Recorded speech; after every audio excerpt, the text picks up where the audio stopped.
Hello. Hello. Hey, we are here. We are here and we are live. Hello on this beautiful Saturday. Dude, hello. How are we doing? How are we feeling? Boxster, hello. Welcome to the chat. Welcome to the channel. It's so good to see you. I hope you're doing really well. Oh my gosh. Congratulations on the first award. Holy shit. Vault, hello. Welcome to the chat. Welcome to the channel. So good to see you. I hope you're doing really well. Vale, oh my gosh, says Avi and Surashu ass jams. Is that who did the music for Danganronpa? I don't personally know. But yes, hello. Welcome to the chat. Welcome to the channel. It's so good to see you. I hope you're doing really well. Pete, oh my gosh, hello. Welcome to the chat. Welcome to the channel. It's so good to see you. I hope you're doing really well. Avi, I hope I'm saying that right. And Surashu did Steven Universe. Oh, okay, gotcha. Okay. Like Ivy. Oh, okay. Ivy and Surashu. Okay, got it. All right, cool. Well, yeah, this I felt like doing a little different song for the stream setup screen, and this is a hood classic. This is from Danganronpa, the first one. It's called Beautiful Dead.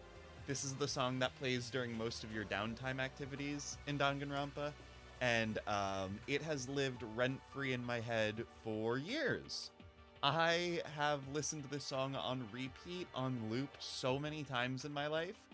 Yeah, I remember I first read the fan translation of Danganronpa in college, in like 2013, and I've been listening to this song pretty much nonstop ever since then. It's appropriate because it's very spacey. It is. Now I'm gonna try to very seamlessly sort of dip into a playlist here. I was gonna try and do it seamlessly. Close enough. Close enough. We'll take it. Wow, this playlist actually, the playlist that I have right now kind of sucks. Actually, we'll let it play for a little bit. It's only got a few songs in it, and then we'll switch to something else. It's fine. Today is Saturday. We have cool sort of Saturday vibes today. We have cool Saturday energy. Yes, I am an hour 15 minutes late today. Thank you for noticing. Yes, I am like super late. And I won't apologize for that, basically. But yeah, how are you all doing today? What is going on?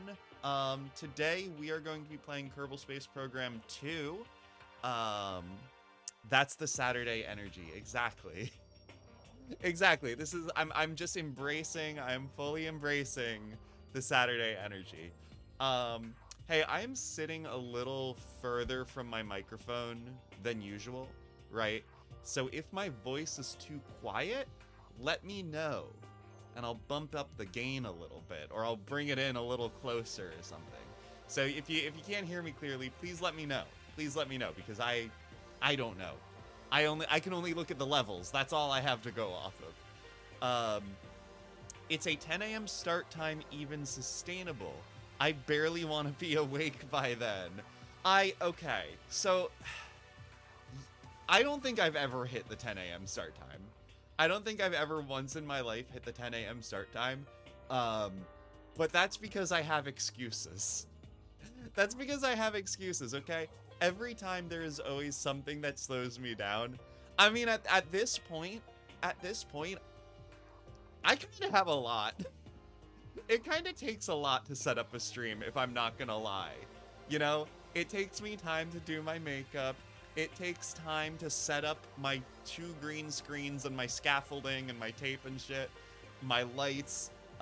It takes time to post everything to social media, to take photos. Like, I could probably cut out a lot of that, but I think it's fun. I like doing it, and I've been trying really hard to be able to do these things quicker, because I like doing things quickly, right?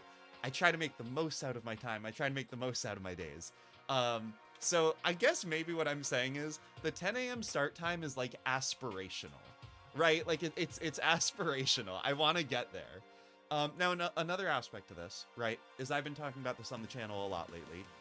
I have been a lot more conscious of sleep, of getting an appropriate amount of sleep. I've been prioritizing that in my life, right? And in the past, I may have tried to wake up like extra early to be ready by 10 a.m., but I've decided it doesn't fucking matter. I have 600 followers. It doesn't fucking matter. I can start whenever I want, realistically. So I've been prioritizing sleep. So for example, last night I went to sleep at midnight. I woke up at 8 a.m. I didn't wake up any earlier. I woke up at 8. I enjoyed my morning, you know.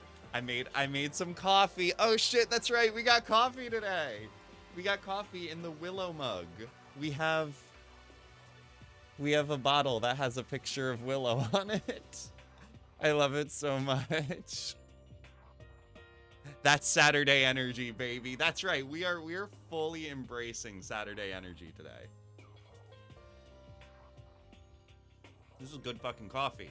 This is good coffee in the Willow mug. Yeah, we are. You know what? You're right.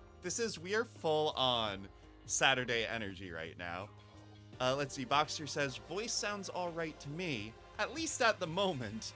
That's such a like harrowing qualification to that statement, Boxer. As if like at some point in the stream I'm gonna get possessed by a fucking demon, right? And like my voice is gonna get all fucked up or something. But okay, great. I'm happy to hear it. I'm happy to hear the voice sounds all right. Hey, Boxer, if I fucking listen to the VOD, if I watch the VOD and my voice is not okay, I'm gonna fucking come for your ass, okay? I'm gonna fucking come for you, and I'm gonna fucking kill. No wait, I can't say that. I can't say what I was about to say. I can't say what I was about to say as a joke, because that would have been an actual. Boxer, I love you. Thank you for letting me know. I appreciate it. Let's see. Vault says I was just vibing. There we go. Love that. See, I encourage all of you should be vibing right now. Okay, I don't know about you. It's cloudy as shit outside and it's gonna start raining. You better start vibing right now. And please allow me to come with you, to come bring you along on this journey of vibes. Look, I said at the moment because shit just happens while live. I don't want it to be harrowing. Honestly, so yeah, especially for me, I think that is an important thing to be conscious of. I am very liable to have my boom arm just fall the fuck off my desk at any moment. That's so true. That's so true. Anything can happen. Bruh, I'm just trying not to be stabbed, apparently. Oh lord. Yeah, so, see, this is the thing. Nowhere is safe. Some streamers, they like to market their stream as a safe space, as a comfy space. No, this is a dangerous space. And I don't mean that in the way that like, I don't know, weird conservatives will be like, this isn't your safe space, Snowflake. No, I mean I will literally attack you, okay? That's what I mean by this is a dangerous space. Look behind you. I'm there. Stab. Like, at any moment, I'm gonna get you. You should be afraid. ABSP, hello. Welcome to the chat. Welcome to the channel. I hope you're doing really well. I hope you're having a really great day and that you're not getting stabbed by saboteurs right now. Holy shit. We are subjects to your ridicule at any point. That is true. That is true. But I do recognize it goes both ways. I do. Sometimes it does feel like I am in a box and I can get bullied at any moment. And that's fine. That's fine. That's all. That's part of our transaction here. This channel is a PvP enabled zone. Absolutely. Absolutely. This is how my streams go too. You know what? I think we can be both a comfy, nice space. Oh shit. Okay.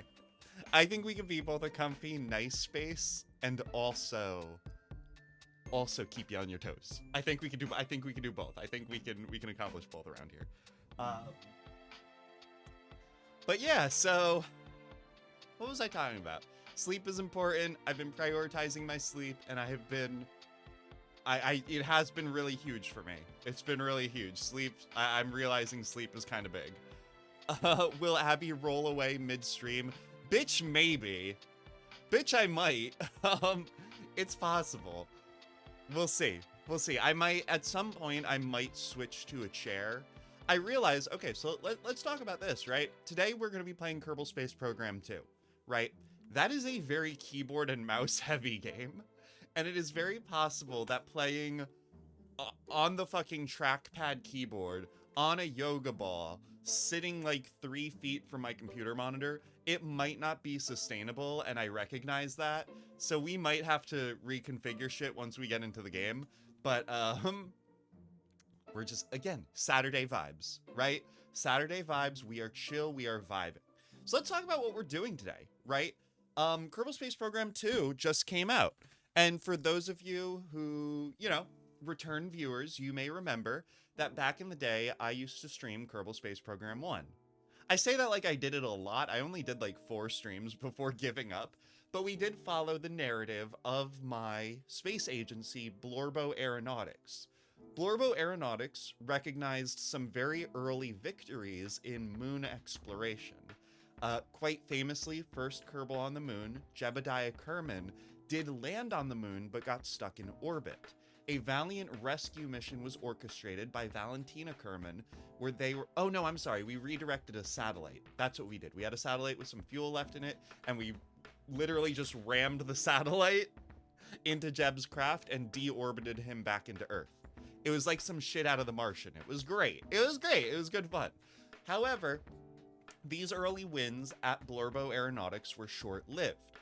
Once the aeronautics company started planning a trip to Eve, that is when things started to go south. The unmet ambition of Blorbo Aeronautics turned out to be too much for them, and their giant multi-million-dollar rocket failed its Eve mission, and the entire space agency went under. So, I was going to say that today we would be continuing the story of Blorbo Aeronautics in Kerbal Space Program 2. However, that will not be happening, because Kerbal Space Program 2 does not have a career mode. In fact, it doesn't have a science mode. In fact, the game only has a sandbox mode at this point, at this juncture.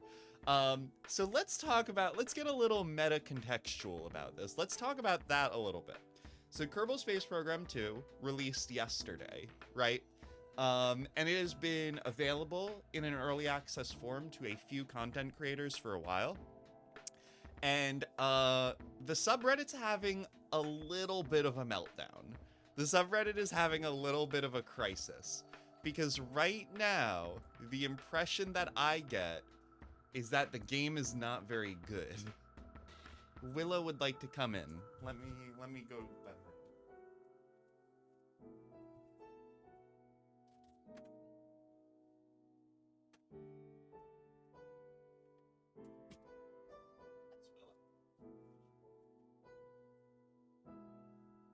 Willow is here. We might get to see her today.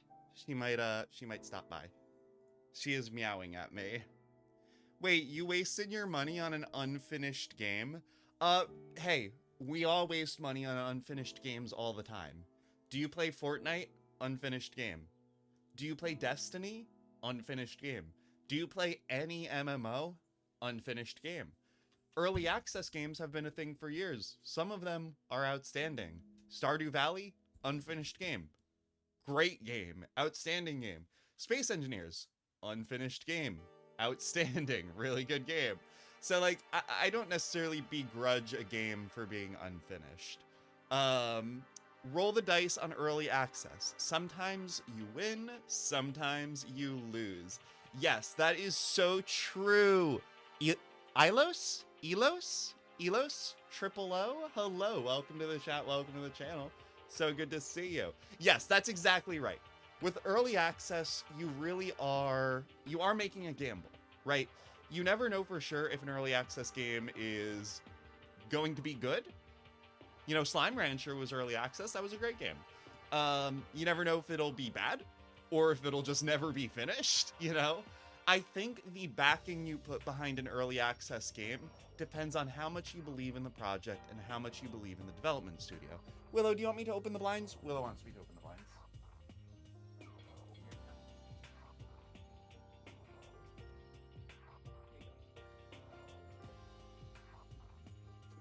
she want me to open the blinds. And now she is headbutting my camera. So thank you, Willow. Um, do you play any AAA games at launch? Unfinished game. Fucking Pokemon, okay? Violet Scarlet, that was an unfinished game. It's still an unfinished game. This was early access. Yes, so Kerbal Space Program 2 is still currently in early access. Fuck, okay, wait, Kerbal Space Program 1 was early access, and it ended up being an incredible game. So, here's the thing, though. Yes, I bought Kerbal Space Program 2. I am not super deep into the story for Kerbal Space Program 2, for its development story, right? Also, Pete says they've been trying to finish Rainbow Six Siege for 8 years. Exactly. Anyway, I have not been following Kerbal Space Program 2 super closely, but the impression I get is not super positive. And maybe I'm speaking out my ass here, okay? Maybe I'm casting aspersions here, right? But the developers of the game, Private Division, I get the impression that they're really good developers. Kerbal Space Program 1 was a labor of love. It was a really great game. After all of its development, it ended up being an amazing aeronautics simulator with a lot of character and a lot of passion in it. And I expect them to put the same level of effort into Kerbal Space Program 2. Willow, hi! Hi, baby. Though what I don't necessarily trust are the publishers. From what I understand, the publishers of the game are Take-Two Interactive, and they have a bit of a reputation for buying up small development studios and fucking killing them if their projects don't go well. So that's the thing. Ilos, thank you so much for following. I really appreciate it. As you no doubt know, every follower gets a glow stick. Let's see what color you get. But yeah, so that's basically my major concern with Kerbal Space Program 2, is that Take-Two is going to put the axe on it before it has the chance to be a good game. That's my only concern. Kerbal Space Program 1 took a lot of time to become a good game. It took like a fucking decade. And I just don't know that Take-Two is going to have the patience for it, basically. But I believe in Private Division. I believe in Kerbal Space Program 2. I believe in the project, and that's why I'm okay paying full price for it right now. Because one, I just want to play it, right? Like, for one thing, I just fucking love the game, and I want to play it. But also, I do want to give my support to a project I really believe in. Also, Ilos, here is your... Oh, shit. If I can get it on my wrist... I've done this 646 times and I still can't get it right. There we go. There we go. Ilos, thank you for following. You get a yellow glow stick. Welcome to House Yellow. My only issue with KSP is the price is a bit high for the state it's in, so I'll wait a bit. Honestly, to any of you, depending on what you see today, whether you like the game or don't like the game, I kind of would recommend that you wait for a sale or wait for the price to come down a bit. The price for Kerbal Space Program 1 really never came down that much. Like, I think it's still... Let's see. How much is it selling for?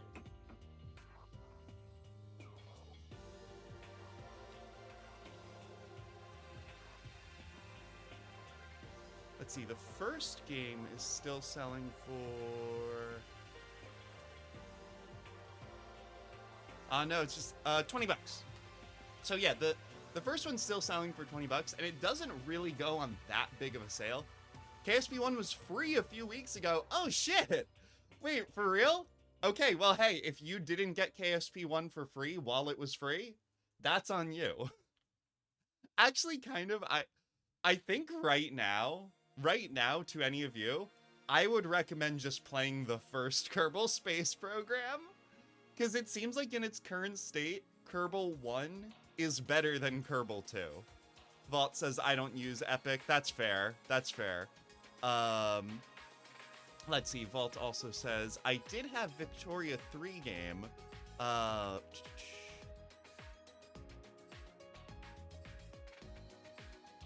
to say, what was it? I did have Victoria 3 game on Steam, and it was so bad at early start, like so damn laggy. Yeah. Elo says, give me a bit more content or a sale. Also, Kitty. Yeah. Willow's so sweet. I don't know where Willow went. Well, shit, how'd I miss that? Yeah, Epic. I have Epic purely for the freebies. Here's the thing, I don't necessarily have a problem with Epic because I don't have any more of a problem with Epic than I have with Steam, right? Like, they're both just giant companies that want me on their storefront, that want me to buy their shit, right? So if if I'm willing to back Steam, then fine, I'll back Epic, right?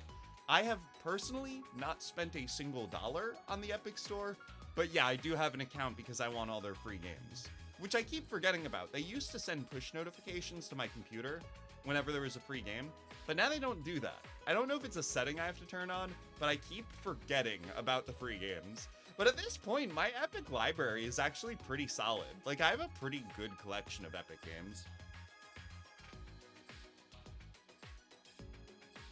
Let's see.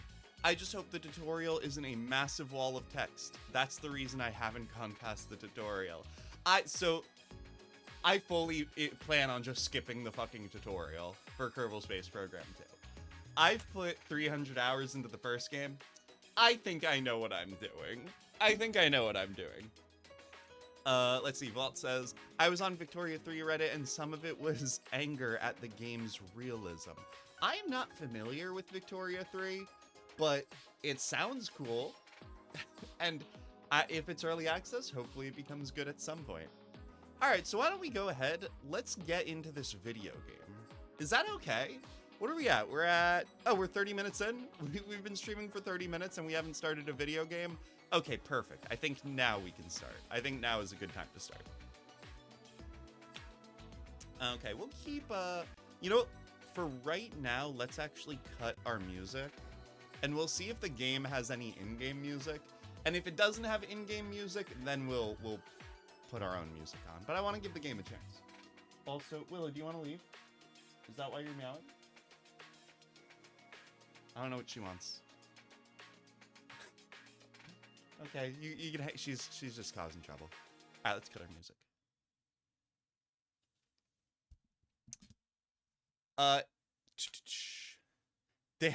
Damn, I'm gonna get some coffee and sandwiches. Well, okay, there you go. See you in a bit. Perfect. By the time you come back, we'll probably have started the game. No, I don't want to quit. Okay, Willow does want to leave. All right, Willow, I got you. I got you, cat.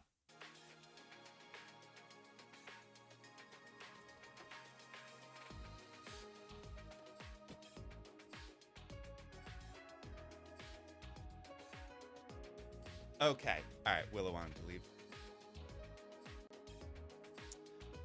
Let's see. Miles says, oh, Miles, hello. Welcome to the chat. Welcome to the channel. It's so good to see you. Miles says, that was the game that realistically portrayed capitalism as a losing strategy in the long term, right? Oh, that sounds cool. I'm not familiar with that, but any game that blasts capitalism as a strategy works for me. Angelo Feinlon? Hello, welcome to the chat, welcome to the channel. It's so good to see you. You say kawaii desu. Oh, that's so cute. Hello, it's so good to see you. It's not the tutorial is really good in KSP2 if you don't play Flight or Rocket Sims. Music is a strong point. Oh, okay. Okay, well maybe we will go through the tutorial then. I don't know.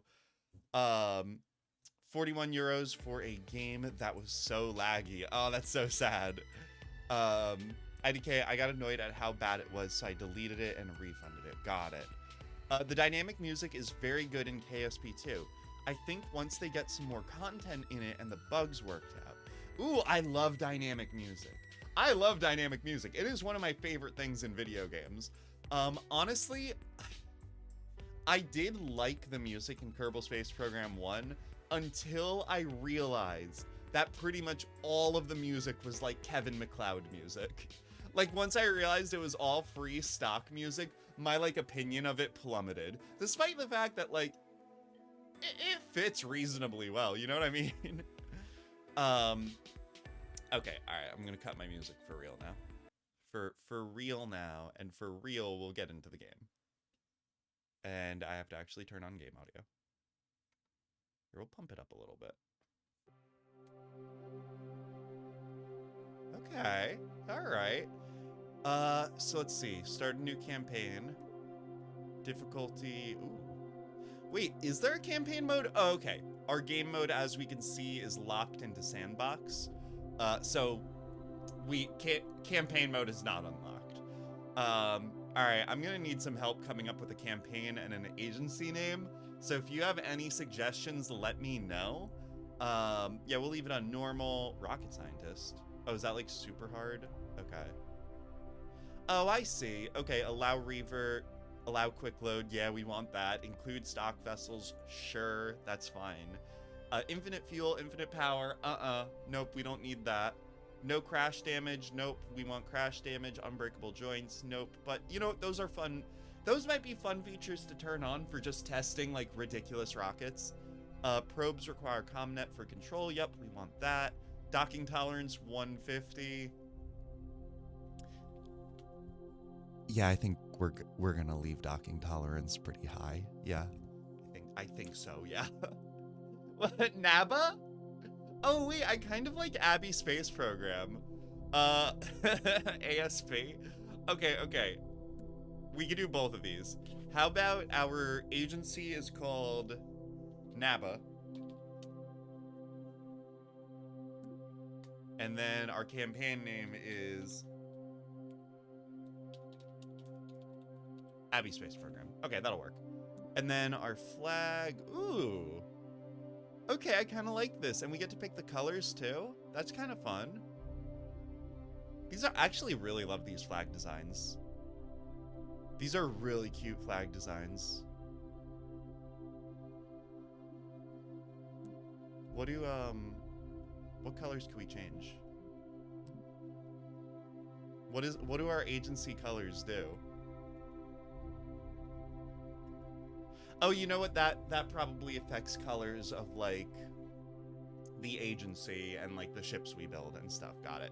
We need a gay flag, lol. Yeah, for a second I thought it was gonna let me customize the colors of the flag, and I was gonna try to make our flag into a trans flag. But yeah, it looks like the agency colors is a different thing. So what's like the gayest one here? Nah, none of these are super gay. So I'll just pick the one I like the most. I like this one. This one is very cute.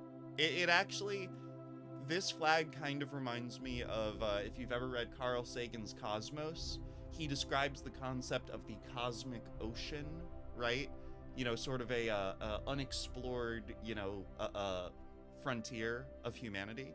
And this kind of makes me think of that concept of a cosmic ocean. I really like that. So we'll go with this flag. And then for colors, definitely we want some pink in here for sure. Oh wait, can I put in a hex code? Hi, can I put in a hex code, please?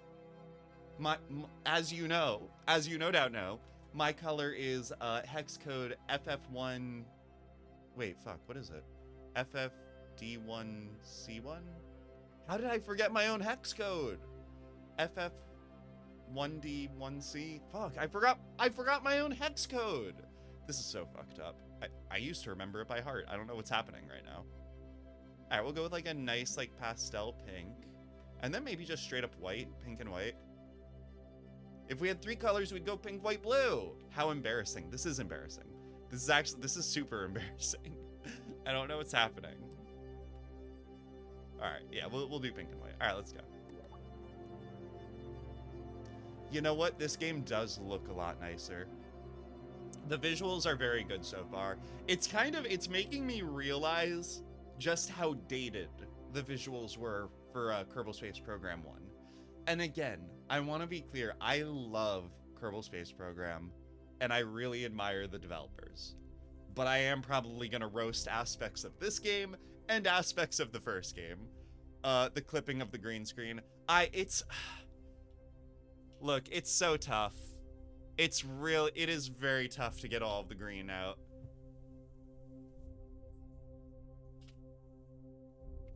And honestly, this is probably the best my chroma keying has been in weeks, right?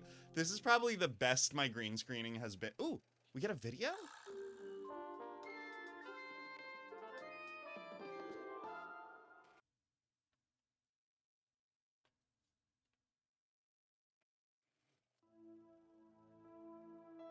Your new space program, leaping forward into the cosmos. Since the dawn of Kerbalkine, we have looked to the sky and wondered what sublime mysteries lie hidden in the darkness, like jewels never beheld. These untold treasures may soon reveal themselves due to the efforts recently founded Kerbal Space. Oh my, I think that might have been the only copy of the orientation film. Hold on! Slides, somewhere. Welcome to your first day running the Kerbal Space Program. This campus hosts the greatest ever gathering of astronomers, astronauts, and engineers. After years of focused effort, this collection of geniuses has created several very impressive buildings. We believe we have all the necessary pieces to take our first steps off the ground. The best way to advance our technologies further is to get up there and learn by doing. All we need now is somebody to show us how to put all these parts together. Well, we also need somebody to help us out with the flying. We need a lot of help, actually. That's why you're here. My name is Paige, by the way. If you need any hints, feel free to visit me over at the training center. Everything in there is well padded, so it's a great place to get up and running. Welcome aboard! Okay. That was incredibly charming, actually. That was very charming. I really love that. Okay. I like the little bloops. I like the little menu bloops. I hope you guys heard that okay. I think the game volume was a little low. I'm gonna turn it up a little bit more. All right. So let's see. Can I rotate? Okay, cool. Okay. I remember in the first game you were able to like pan your camera and stuff during this view, but it looks like I can't do that. That's fine. So okay, what do we got? We've got access to the vertical assembly building. We've got the training center. We've got the tracking station and the launch pad. So let's see, Paige says, hello and welcome to Kerbal Space Center. This campus has everything you need to turn your fledgling space program into the stuff of legends. Our engineers have created a training program that will guide you through building and flying your very first rocket. You can go through those lessons at the training center, okay? If you want to start building right away, the vehicle assembly, it's the vehicle assembly building. Why did I think it was the vertical assembly building? Is where you want to be. Okay. Okay, great. Now can I pan the camera? No. Okay, that's fine. Okay, and we've also got a runway. Okay, cool. So we got space planes too. This is probably what the research lab is going to be. Oh, so Private Division. Let's talk about this too. Private Division did put out a roadmap for where they want this game to go in the future, and supposedly science is like the first update. I don't actually, let's see, let's do a little bit of research. Let's do this together. Let's see.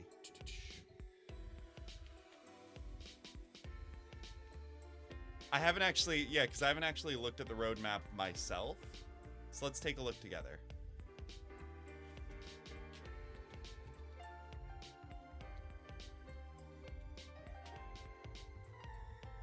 All right. Okay, cool. So here is the early access roadmap for Kerbal Space Program 2. Oh my gosh, of course I'll enable all cookies. Oh, perfect. All right, perfect. Here it is. So, early access. Improved user experience, explore revamped Kerbolar? Is that what it's called? Okay. Kerbolar system with new parts. Okay. All new tutorials and onboarding. So this is where we are right now. This is what this game has. That's what we're seeing so far. Right now it looks like we basically have a sandbox shipbuilder, and we have a tutorial. And I think that's about it. But it looks like the next thing, okay, and they don't have dates on this, which I thought maybe they would, but it looks like they don't. So the first update is going to be science, science gathering and tech tree progression. So okay, that is one thing I am expecting might be kind of overwhelming about this game. My headphones did just die. Let me go get my headphones. I'm gonna be right back. All right, Yoga Ball, keep them company. Keep them company, okay? Thank you.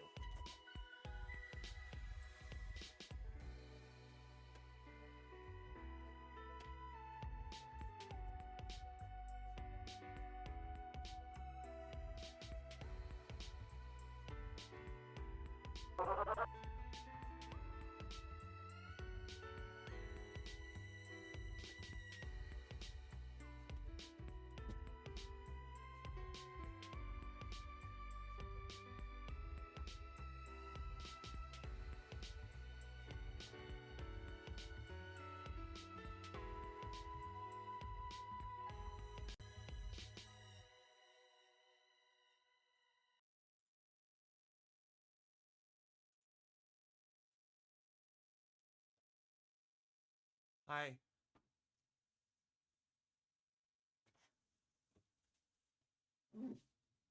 Hey, I'm back. Hey, I'm back.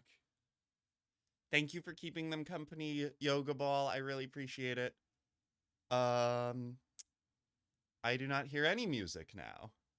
And neither do you, it seems. Motherfucker.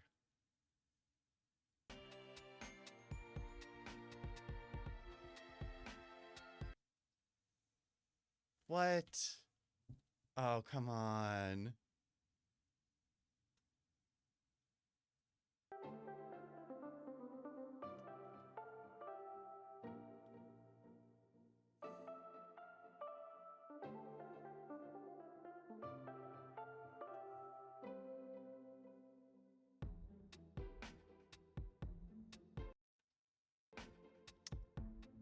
There we go. All right, cool.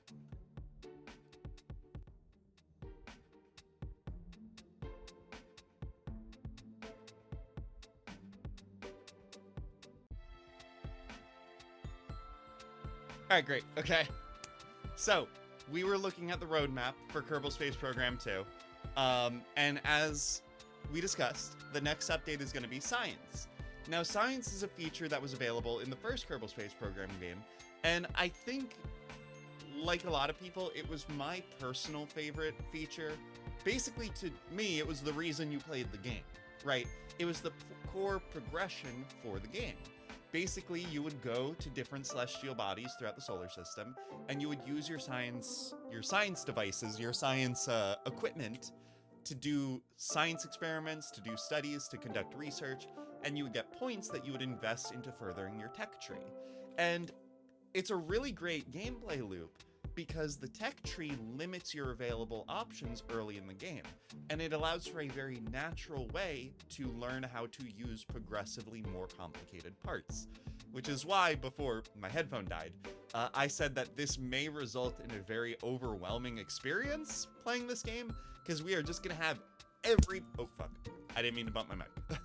We're just gonna have every part unlocked at the very beginning. So I guess we'll see how that goes. That might be kind of a lot to deal with. It looks like after that, we're gonna have colonies. Ooh. We're gonna have colonies, which that sounds fucking cool. So that's gonna include colony parts and orbital vehicle construction. Oh, that would be cool. Orbital vehicle construction. I think that what that's saying is the game will have an actual gameplay mechanic dedicated to constructing vehicles in orbit. That's very cool. Kerbal Space Program 1 later in life did actually start including options for orbital vehicle construction, though it was mostly limited to simple part additions that you were able to do while on EVA, extra vehicular activity. Hello, is enjoy shirt. Are you saying you enjoy my shirt? I like my shirt too. It has frogs and mushrooms on it. Two of my favorite things. Hello, Uga Chaka. Uga Chaka, hello. Welcome to the chat. Welcome to the channel. It's so good to see you. I hope you're doing really well. Right now, we are playing Kerbal Space Program 2, and we are taking a look at the roadmap for Kerbal Space Program 2 to see what features will be introduced into the game later in its development. Because right now, it doesn't seem like there's a lot. I'm sorry, I gotta stop being critical of this game. But yeah, so it looks like colonies are gonna be added a little later, which is super cool. I'm gonna close my blinds. Give me 1 second.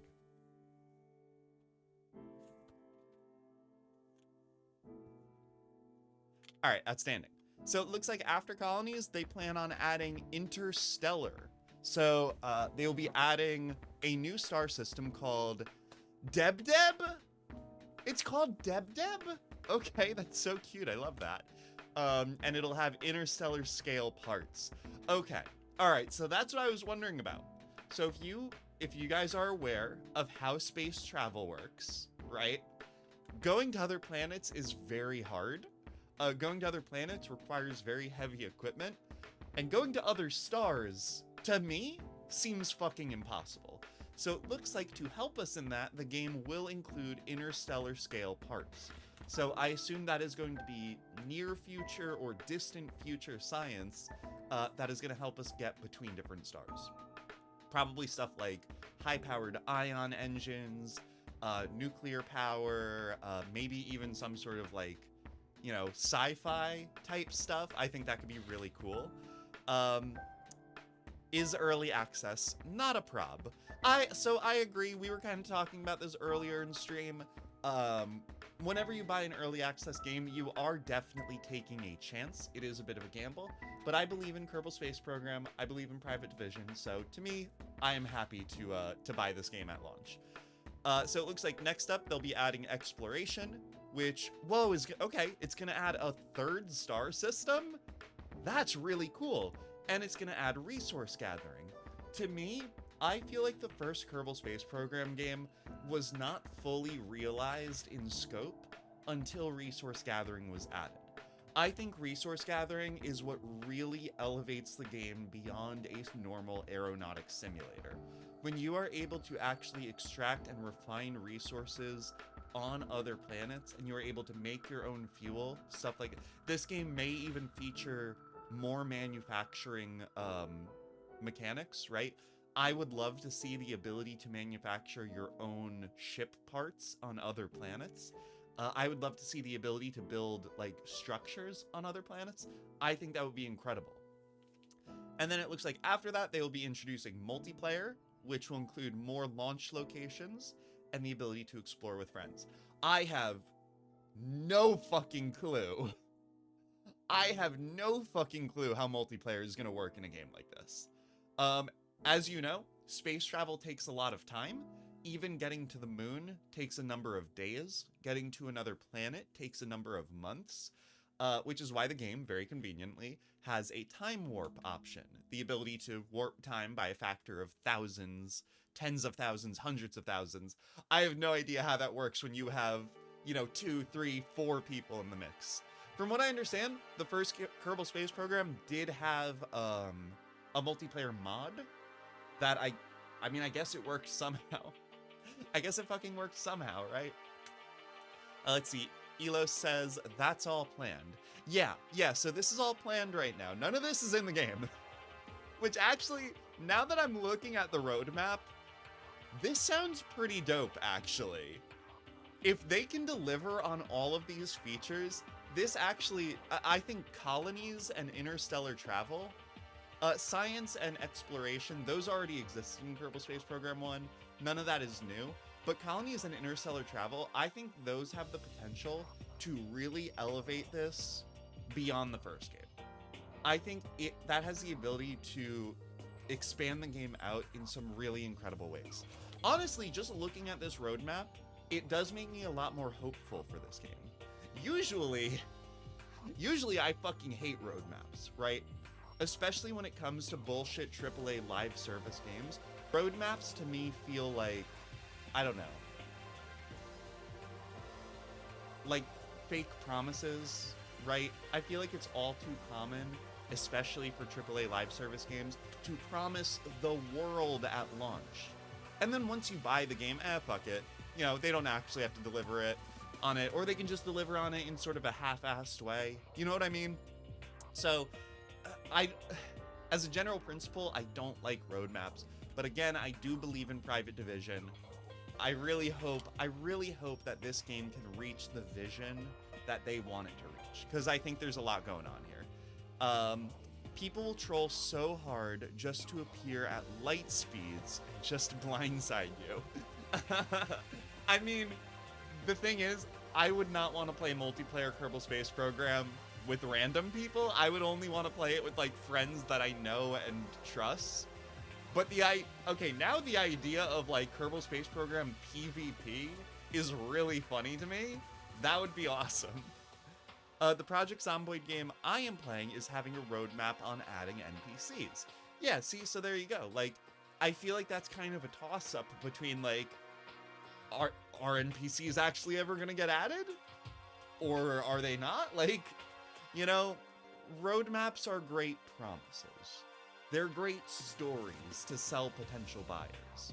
But once you've bought the game, what commitment does the developer have to actually deliver on their roadmap? You know what I mean? I already paid for this game. If they never add interstellar travel or exploration, who fucking knows? You know, they already got my money. Let's see. Miles says, bad news. The thing clogging up the 10-year-old dishwasher I fixed up about a year ago was not food waste. It was mold. Uh-oh. Good news. I removed all the pieces that had mold on them with bleach, and they look good as new. And I'm doing a test run right now. Oh my gosh, Miles, fingers crossed. Fingers crossed. Keep me updated on this story.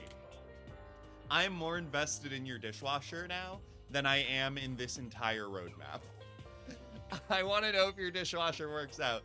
Oh man, if you could extend the lifespan of a 10-year-old dishwasher, that would be amazing.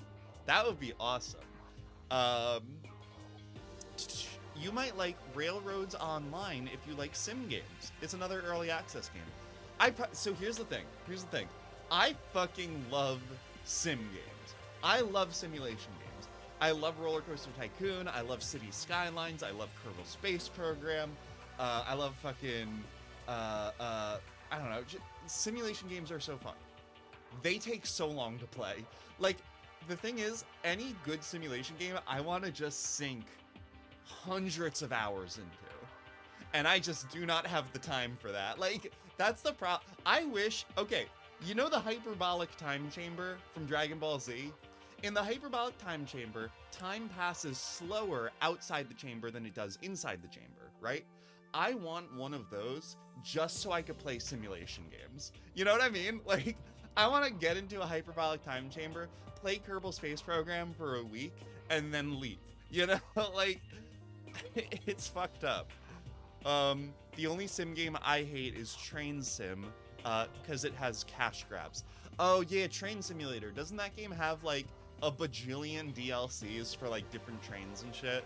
Laughs and DLCs. Yeah, okay, yeah, so it is. It's the one with DLCs. RCT 3 took so long to find a copy of.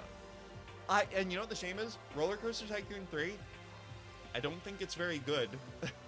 I don't think it's very good. I greatly prefer Roller Coaster Tycoon 1. Or 2. Roller Coaster Tycoon 2, which is basically just an expanded version of the first one. To me, that's like one of the perfect games.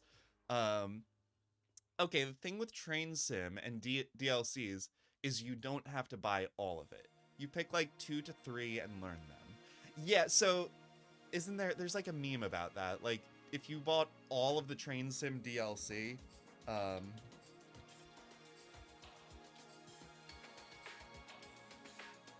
let's see.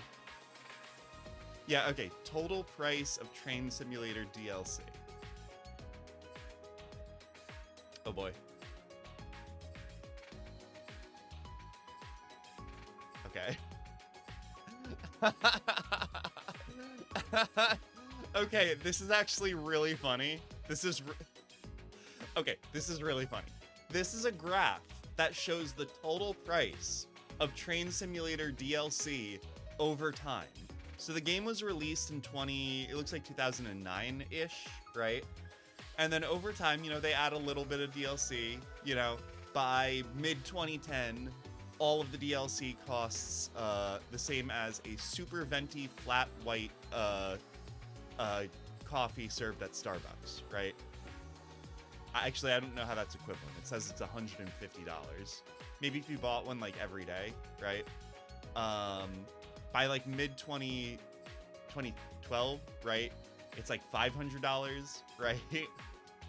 By like mid-2013, it's like $1,500 for all the DLC, equivalent to an iPhone XS Max, right?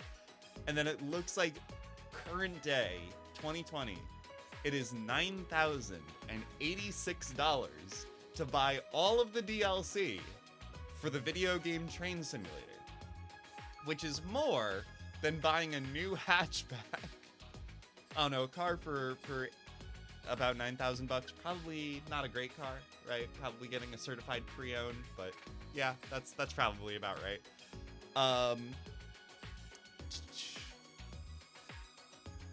Let's see. Miles says, the dishwasher was ancient when my partner moved in here, and it acted as a dish rack for years, as is tradition in Asian homes apparently. But I buckled down and I got it working about a year ago. I am personally invested in this thing working. Holy shit. That's amazing. Honestly, okay. There's a quote from The Martian that I really like, where Mark Watney, he says something like, I am smiling a huge smile today. I am smiling the smile of a man that did work on his car and didn't break it. That's how I feel whenever I do any sort of mechanical work on like a car or an appliance or like part of my home or whatever.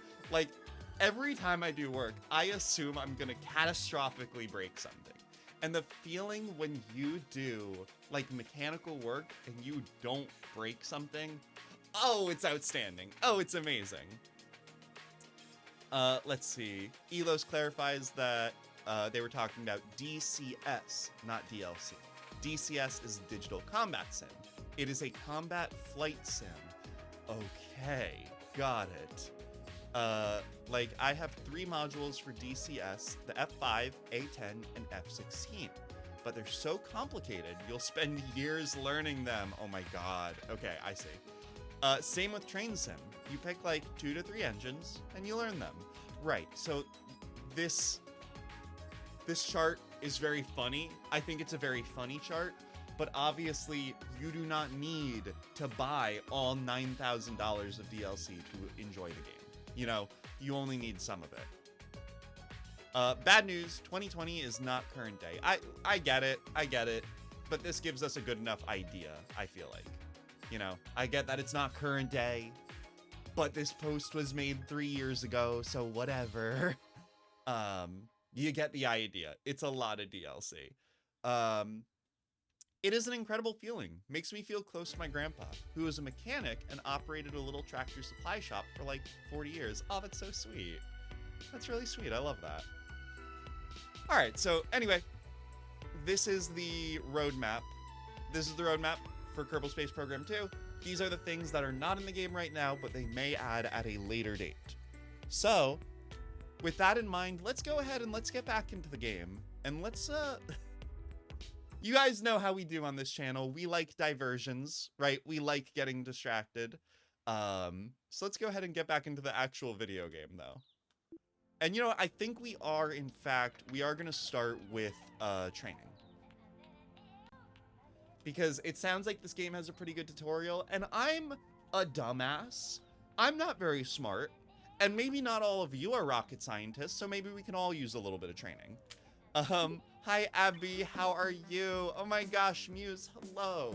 Welcome to the chat, welcome to the channel. It's so good to see you. I hope you're doing really well. I'm doing great. We're playing Kerbal Space Program 2. We were just talking about how this is not a finished game, so it may be a little lacking right now, but that's okay. Actually, I really like the vibe of it so far. Like, for example, this, what we're seeing right here, this is very cute. I like it. Let's see, Miles says, layered on top of it being like the third rainy day in a row in my desert hellscape. Perfection. Oh, I love that. Ooh, I'm actually going to turn down the game audio a little bit. I think now it's a little too loud. How about now? All right, yeah, that sounds good. Nope, we all have 16 PhDs. Well, okay, I'm sorry. I didn't realize I was speaking at an academic conference today. That's okay. I almost have my master's, right? Give me what? Like 4 more months and I'll have a master's degree, so what's good? Actually, I passed my science course at the Uni of North Harrow on the sea. Ooh, that's so cool. Are those lima beans? Oh, these little guys, these are Kerbals. They are the little people that live in this world. So, all right, let's get into it. The training center is where we go to learn how to build and fly rockets, planes, and rovers. Lessons take place in a simulation, and you could start a lesson at any time, even in the middle of an active flight. Oh, that's really cool. When you're done, we'll put you right back where we found you. All right, cool. Thanks, Paige. All right, let's see. Space is the place. Missing the ground. Orbits are weird. And orbital transfers. Okay. Let's start with space is the place. Okay. All right, so each lesson has like a sort of sub-lesson. How do rockets work? Launch a test rocket, simple rocket construction, VAB camera controls, staging a rocket. Okay. Okay. Let's just start with how do rockets work, right? Your game will be paused in the tutorial. Sure, that's fine. Oh my god, okay. I really like the aesthetic of this game. I like this sort of like retro future aesthetic that they're working with. It's really cute. Also, I think these are like kind of like lesbian pride colors, right? Going on right now. Space is the place. I didn't know we'd have animations. I'm gonna turn this up a little bit.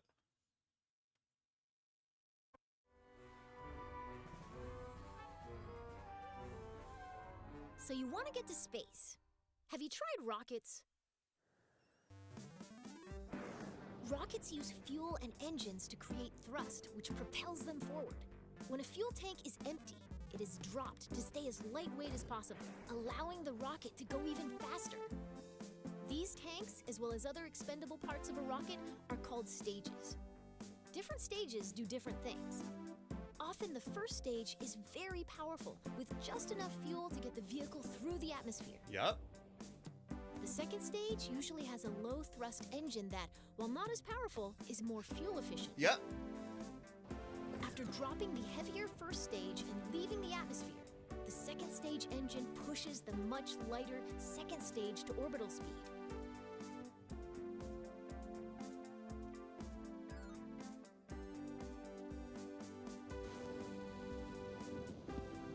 On a flight to space, the final stage parachutes back down to the surface, ideally in one piece. Ideally, yeah.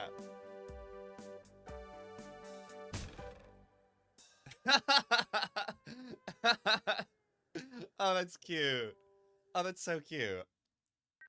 I really like this. I really like these This game is very charming so far. I was dogging this game a lot when we started, but I'm really into it so far. Tutorial complete. You have learned how to go to space. Well, okay. Conceptually, perhaps. Is that... I guess that was it, right? It was just the animation. Okay, cool. So, I mean, yeah, what they just taught us, that is kind of what I learned playing the original Kerbal Space Program. Generally, you have, you know, in a basic rocket, like 3 stages. Oh. As you embark on your journey into rocketry, it's important to get all the crashing out of your system here in the simulator. It really cuts down on the awkward phone calls. Today, you'll be launching into the virtual skies over KSC, where you'll learn how to control a rocket. Okay. Ooh, I am already really into the music. Is it too loud? Is it... I'm so, like, borderline with my audio mixing here. I'm gonna turn this down a little bit. It's like, I want the music to be, like, not too loud, but I want the voices to be loud. Actually, wait. Oh, it was fine? Okay. I'll turn it back to where it was.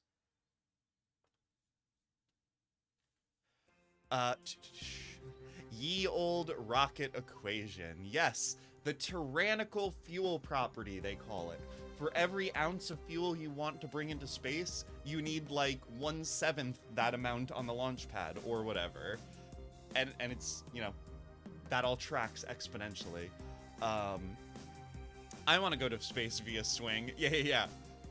They really do want to make it a more polished game that's more accessible. Yes, so I love that.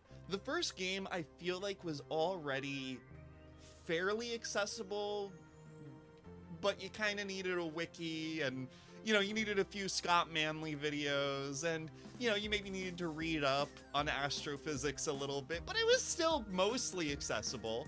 But it looks like they really are starting at the very ground trying to make this game more accessible, and I love that. All right, so let's see. What do you got from the page? Let's learn how to rotate the flight camera. That way, you can see the launch from your favorite Yeah, I would angle. love that. Rotate the camera by moving the mouse while right-clicking. Okay. Great. You can also zoom the camera in and out. The scroll wheel. Yeah, I have one of those. Oh, I do actually.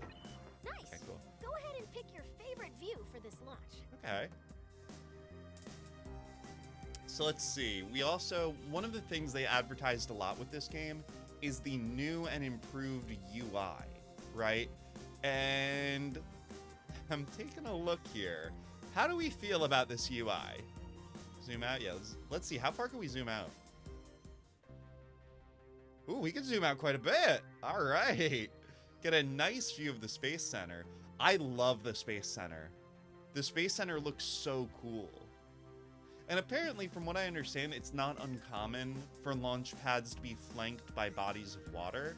I want to say that's a safety thing. If something goes wrong at the launch pad, you know, it's an adequate distance from the actual Space Center. Yeah, it looks great. In Kerbal Space Program 1, the Space Center really was just a cluster of buildings in the middle of a field. So this, I really like this. So we'll zoom out. Let's do about here. Get a nice view of the tower. And already our launch pad looks fantastic. All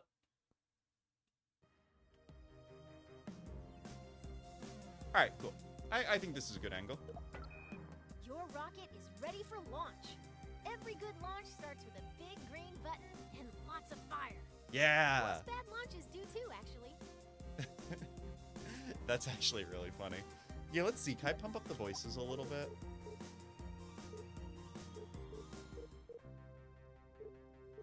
No? Okay.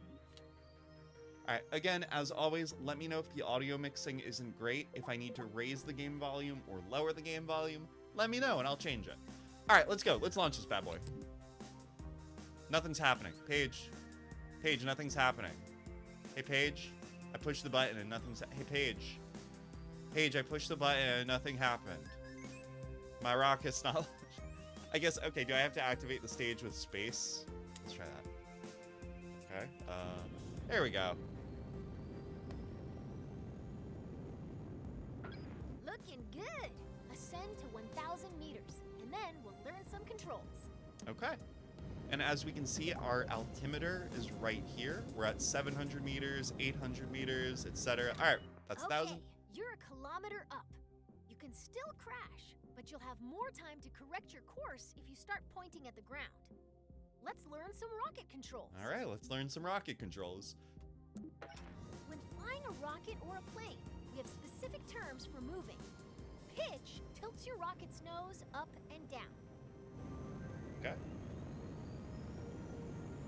Wow, I love that they have little graphics too that demonstrate Nice pitch. Now pitch up until you're flying straight up. Okay.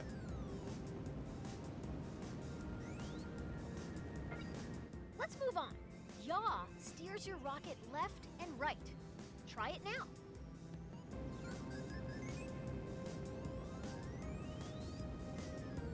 All right, yep, this is all very familiar to me. This is actually a nice opportunity to get acclimated to the UI, right, to the user interface of this game, because it's familiar, but it's different from the first game.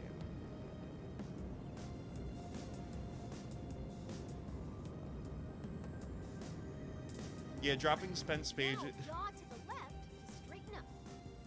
Okay.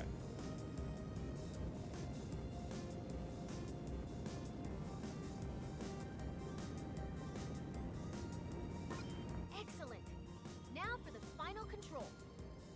Roll rotates your rocket clockwise and counterclockwise. Try it now. That's the basics of rocket flight.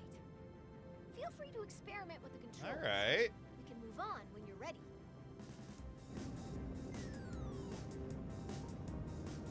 Nope, I think I get it.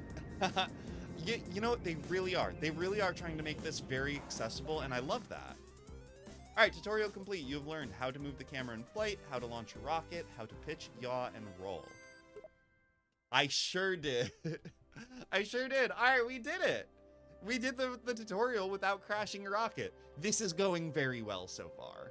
So far, this is going outstandingly. I feel like if I did not know anything about So rocketry, you want to get to space. It's time to make a rocket. yeah, I do. Yeah, we got to make the rocket. A simple rocket requires 4 crucial components: a command module, fuel tank, engine, and parachute. Let's start by learning how to add a command module. A command module allows us to control our vessel. As long as there is at least one command module on board, our rocket will be operational. This rocket will use a command pod, which can be manned by a Kerbal and is located in the pods category. Or multiple Kerbals. It all depends on the crew capacity of the part. I love that this is all voice acted, by the way. I thought I saw posts on Reddit where somebody was complaining about Paige. I don't know about you guys. I find her incredibly endearing so far. Let's see. Huntsville isn't, but it's mostly a research center and a museum at this point. Oh, Huntsville isn't surrounded by water? Okay. You know what? Now that I think about it, there's... Oh, no, you know what? I live near the NASA Langley Research Center, right?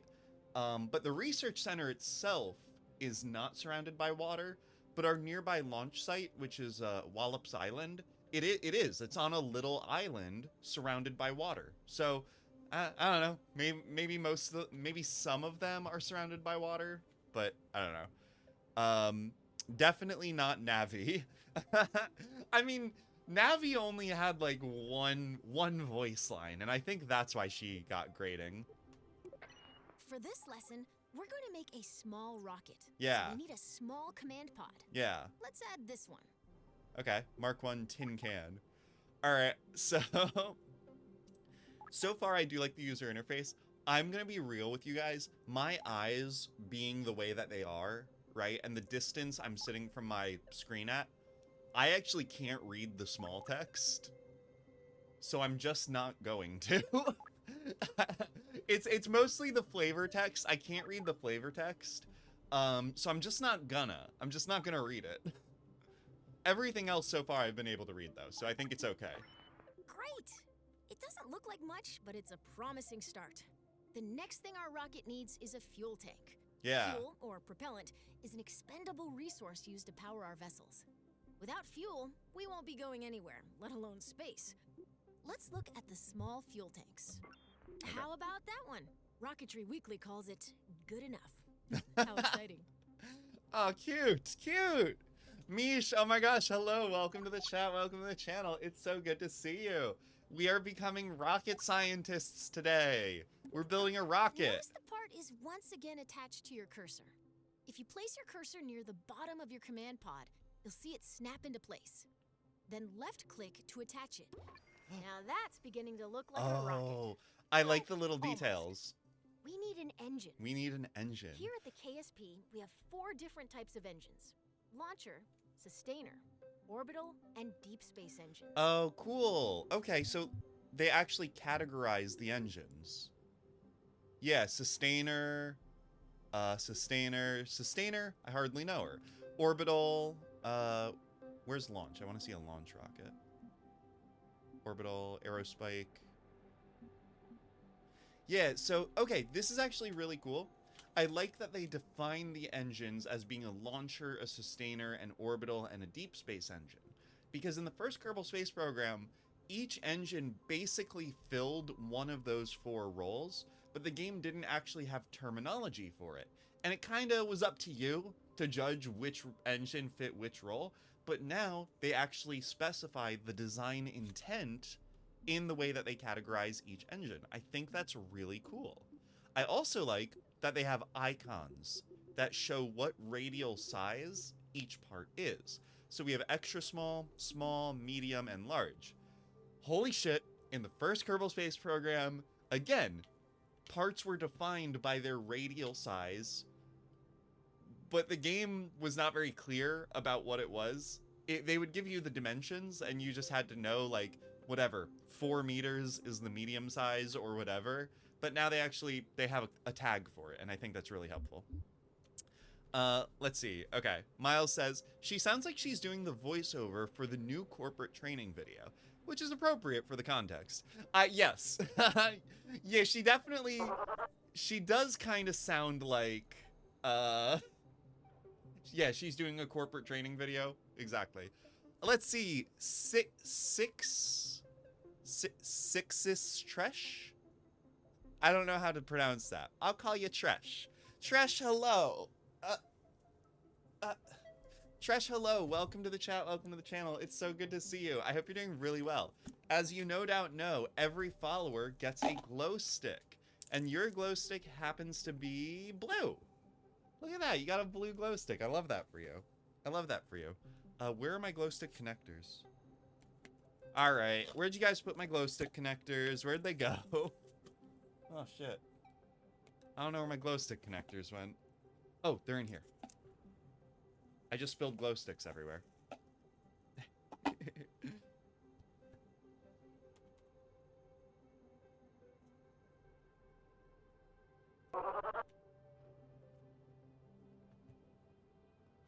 Oh my gosh. Niqab 69. Nice. Thank you also for following. As you no doubt know, every follower gets a glow stick. And your glow stick is green. It looks like it's green. I love that for you. I love that for you. Left pocket. Oh, I have pockets today. My cardigan has pockets. That's so true. But nah, I found it. We're good. We're good. All right, so let's see. Mish says, aren't you already like a nuclear scientist? No, I am not. Oh my gosh. Possession fan. Hello. Welcome to the chat. Welcome to the channel. Thank you for following. I really appreciate it. Wow, so many fun new people today. I love to see it. Oh my gosh, Moist Cuddler. I'm telling you, you guys, these names are outstanding. These are outstanding names. Moist Cuddler, welcome. Welcome to the channel. So let's see, Possession Fan, it looks like your glow stick is red, and Moist Cuddler, your glow stick is green. I love to see that. Look at all of these beautiful glow sticks.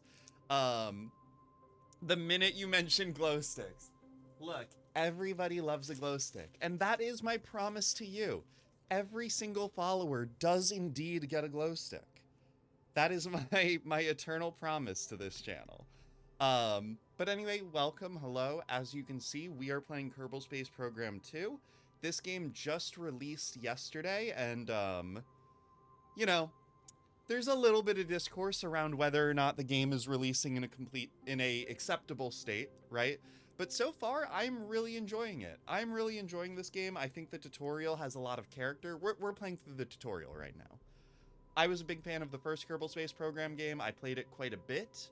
I was not very good at it, so I could use a little refresher. So right now we're learning how to build a rocket. Yeah, only like 50% of people on stream like it. I broke one of my glow sticks. I am leaking glow juice all over my hands. That's fine. That's okay. We'll just get another one. It's rip. You know what? I used to break glow sticks on stream all the time.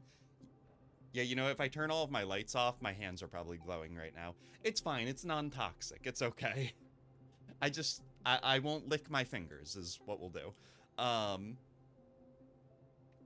We get hung on wall with tags. But yeah, so, okay. What was I saying? I was talking about this game. I'm learning how to build rockets. Greetings from Tiraspol. Well, hello to you too. Greetings from the United States, I guess. That's where I am. Also, yes, Ugachaka mentioned that we have met our follower goal. So as I'm sure some of you all know, I set goals for every 50 followers. You can see them in my About page. But for 650 follows, I have committed to write a new chapter to my Choose Your Own Adventure story called Dungeon Game. This was a story that I wrote in 5th grade that I am now going to continue 20 years later. So I guess I'll release that now. So I guess keep your eye on my Twitter, keep your eye on my Discord. I'll be posting that soon. I'm trying to get these glow sticks on. My fingers are a little slippery now because I covered them in glow juice. Where you buy this chair from? This is not a chair. This is a yoga ball. I think I got it from like Walmart. I don't remember where I got it. Yoga balls are typically used for exercise and exercise related activities, but you can also use them as a chair. I just think they're fun. I think it's fun and it's bouncy, and it gives me an opportunity to work out my core while I'm on stream. I like your style. Thank you. Thank you. I really appreciate it. I put a decent amount of effort into my style, I think. Thank you. It is nice. Yeah, no problem. Sitting on it makes it a chair. That is so true. That is so true. And you know what? I think that's a really brave statement that anything can be a chair if you want it to be. You know? Look around you. Look around your room. Whatever you see, it can be a chair. Just sit on it and you will make it so. All right, so to all of our new followers, Possession Fan, Moist Cuddler, Nico69, the 4th person I forget the name of, here are your glow sticks. We got greens, we got blues, we got oranges. Thank you all so much for following. I really appreciate it. I really appreciate it. Also, I guess just while I'm talking about it, we have met our 650 follower goal. So now our next goal is for 700 followers. So let's take a look. What do we unlock at 700 followers? At 700 followers, what am I going to do? Okay. All right. At 700 followers, I am going to do a StarCraft 64 speedrunning stream. I am going to officially do a speedrun of StarCraft for the Nintendo 64. So if you want to see me do that, spread the word and get us to 700 followers. So that's exciting, I guess? Sure, let's go with that. All right, I will tell my friend to follow. Oh, please do. I would love that. Oh no, it's the Stanley Parable. Everything is a bucket. Yeah, exactly. Abby, did you enjoy that Among Us stream with Kelix? I did. That was a lot of fun. StarCraft was for the Nintendo 64. Vale, it is as bad as it sounds. Now let's add the sustainer engine. All right, let's keep going. All right, add the sustainer engine to the fuel tank. All right, so right now we are building a rocket. This is the first rocket we've built in Kerbal Space Program 2. Excellent. Our rocket is looking pretty great. We just need one final touch. Yeah, what do we need? Our rocket can absolutely take flight, but if we want our pilot to survive the landing, we have to attach a parachute to the top of their command pod. Our one Kerbal rocket doesn't weigh. Now all we need to do is put it on top of the command pod. Congratulations! You've just built a rocket. Let's go! You haven't done this before? Well, I have done this before. All right, cool. So we learned that rockets need a command module, fuel, an engine, and a parachute. We also learned that there are 4 engine types: the launcher, sustainer, orbital, and deep space. We learned how to find parts in the parts menu and how to attach parts. Mish says need more thrust. We always need more thrust. Oh, that's right, Mish, I didn't answer your previous question. You said, aren't you already like a nuclear scientist? So I do actually want to qualify that a little bit. I am not a nuclear scientist. Scientists are a lot smarter than me. I am a nuclear engineer. It is what I was academically trained in, and it is what I do professionally. What I do as an engineer is very different from what a scientist does. As you start to build rockets, you'll Let's want keep to going. see your designs from other angles. Let's learn how to manipulate the camera inside Oh, okay. the vehicle assembly building. Did we need a loading screen for that? I don't know that we needed one. First, let's rotate the camera. Nice. Okay. Now let's zoom the camera in and out. Okay. Great. Now let's pan the camera up and down. Uh-oh. I can't do that. It says hold the middle mouse button and drag up and down. I can't do that. I don't have a middle mouse button. Wait, I don't have a middle mouse button. You can also focus your camera at Okay. a specific part. Middle click. I don't think I can middle click either. I have a real mouse too. I guess I could keep the real mouse. I could do it like this actually. This might work. Here, I could use my thigh as a mouse pad. That actually kind of works. I'm not gonna lie, my thigh makes a pretty nice mouse pad. If you want to view your rocket from the top, front, or sides, switch to blueprint mode. You can change the camera's direction by selecting different sides of the view cube. If you ever get lost in The the view cube? VAB, you can always reset the camera. Oh, whoa, this is so cool. I love the view cube. This is really cool. Yeah. Oh, that's so cool. All right, I'm gonna use my normal trackpad. Abby, I have a nuclear question. I'm trying to lose weight. Can you help me remove some neutrons from my atoms? Yeah, no problem. No problem. Hey, we're already unstable. What's a few isotopic losses gonna do, right? Yeah, I'll take care of some of your neutrons. Don't worry about it. Don't get TOS'd. It's fine. It's fine. I don't think I'll get banned because I'm not big enough. Twitch doesn't give a shit about me. Twitch doesn't give a shit about me. I can do anything I want. Now, I can do whatever I want, but if Finster touches his fake boobs for like 1 second too long, 3-day ban. He gets a 3-day ban for that. But me, I could do whatever I want. It's fine. Press the home key to reset to the default camera view. Okay. Nice. Now you can get at those hard to reach parts of your rocket. Yeah, my keyboard doesn't have a home key either. We're dealing with some real basics here. Okay. All right, great. We did it. We did another tutorial. We are so good at this. Let's see. I cut your neutrons atoms. Yes. Isotopic sounds like you say you are very topic. So topic. I am so topic. I think I'm very topical. Scuffed gameplay, no home button. Look, I'm not I'm not gonna get into legendary rank with equipment like this. Oh, do we get to pilot our rocket now? Let's move this rocket to a launch pad. Okay. Welcome to the launch pad. Today you'll be flying straight up. Oh, wow. Your rocket should do fine without any steering inputs. But if things get out of line somehow, feel free to intervene. That actually, so one thing I noticed there, that loaded from the VAB onto the launch pad very quickly, right? In the original Kerbal Space Program, when you were loading your rocket from the VAB over to the launch pad, it would take like a solid 60 seconds to load the launch pad. But that time, I just hit launch and boom, we went to the launch pad. I wonder if maybe the game somehow intelligently loads the flight environment and the construction environment at the same time. If I could just switch between the launch pad and the VAB at will, that's huge. That's awesome. That would be an amazing change.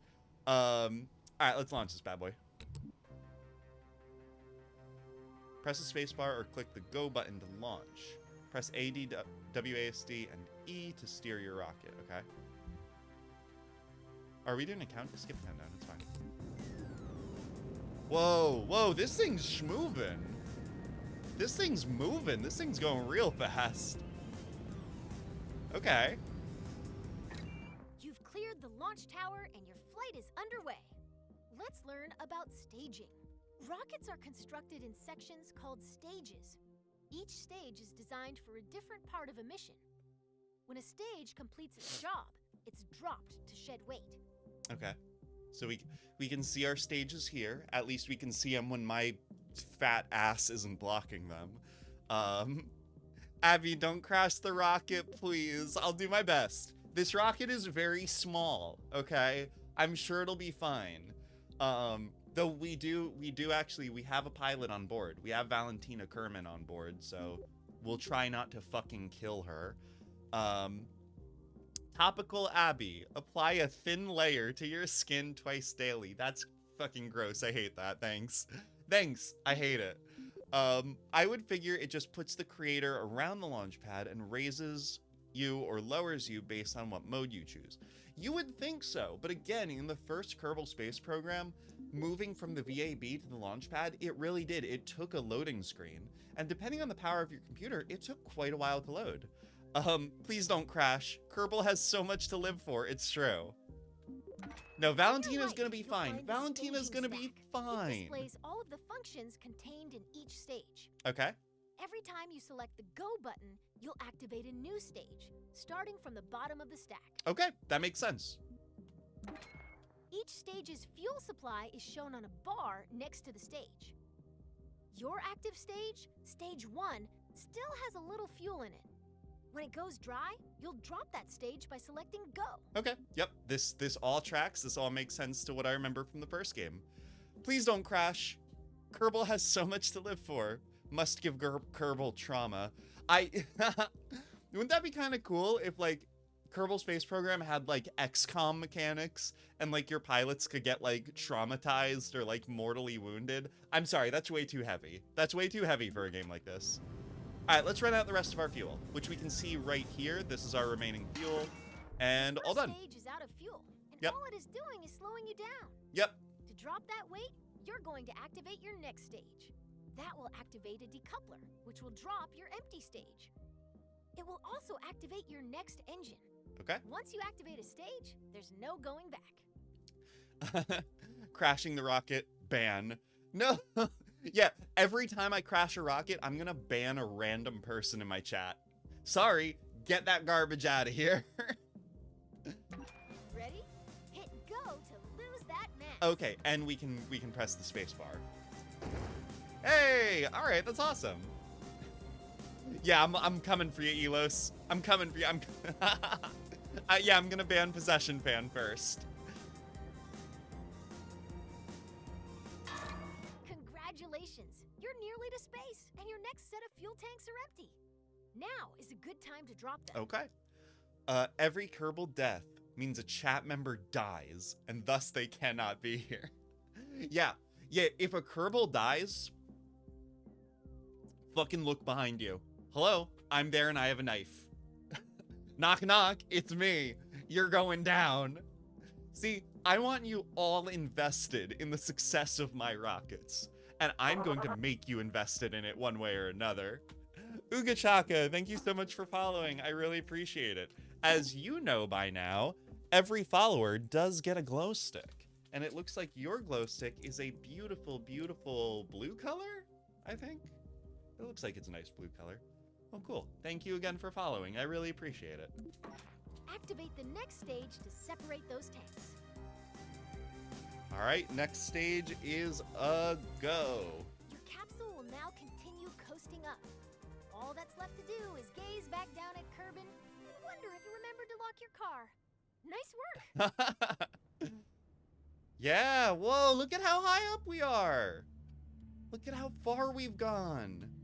Already, we are making great strides. We are making great strides in space travel. Okay, that's another tutorial down. Let's see. I didn't even make it on the rocket, and I forgot my helmet. Oh no. Saved 1K points. Uh-oh. What are you gonna do with 1K points? Abby standing behind me with a talking clock statue. Oh my god. How high up you are? Take a look at your altimeter. You're so high that you can see the curve of the horizon. Yeah, Mish, I'm standing behind you with the thinker. just like in Phoenix Wright Ace Attorney, just like in our hit podcast, Court Wreckers. Misha and I co-host a podcast called Court Wreckers about Ace Attorney. It's available on all major podcatchers. Check it out. I'm not going to use the command because the command uses the wrong podcast name. All right, so let's see. If you're curious about how high up you are, take a look at your altimeter. So, okay, as we can see, our altimeter is right here. It shows that we are 20,000 meters. That's the word. We're 20,000 meters above Kerbin. Rocketry involves a lot of waiting between the cool explosions. You can speed up time by selecting the time warp controls at the bottom of your screen. Okay. Check, you're about to start falling back down. Let's slow down and enjoy the view. Am I about to start falling back down?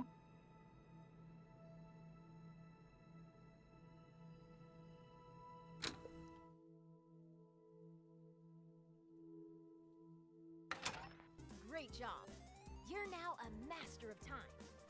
Try not to use this new power for evil. Take that, flat Kerbers. It's a ball. Look, it's a ball. Yeah, try and deny this, flat Kerbers. Where's the curve, they say? There it is. There's the curve. We got curves for days here. We got curves for days here. Imagine you get up to space and you remember you left your car unlocked. I mean, huh. I know that astronauts actually get shuttled to the launch pad in a truck, right? I believe there's actually some like old like aerospace lore and tradition about what vehicles astronauts specifically take to the launch pad. I believe NASA has they have a little truck that they use for all of their manned space missions. But surely an astronaut has to keep their car somewhere, right? That's okay. I'm sure they can get someone to lock it for them. All right, cool. So we learned how to control time. And that was that tutorial. No problem. What does an astronaut do on launch day if they have a bad tummy? I think about that a lot. So this is actually something I think about a lot when it comes to people that are high performers. What do you do when you just feel sick? Must come down. Wind resistance will slow down your capsule's descent, but not enough to prevent it from turning into a bunch of tiny capsules when it lands. Uh-oh. That's why we've attached a parachute. Okay, yes, we did attach a parachute. Phew, stream's been going for a bit, huh? You know what you can use? Oh no, Vale, what are you gonna do? Are you... Okay, Vale has redeemed I'll hard-boil and eat an egg, which means I'm about to hard-boil and eat an egg. Vale, literally, for a hot second, I thought about making the hard-boiled egg with black water, but I have a feeling that's a very bad idea. So I'm not gonna do that. I think that's actually a bad idea. Well, all right.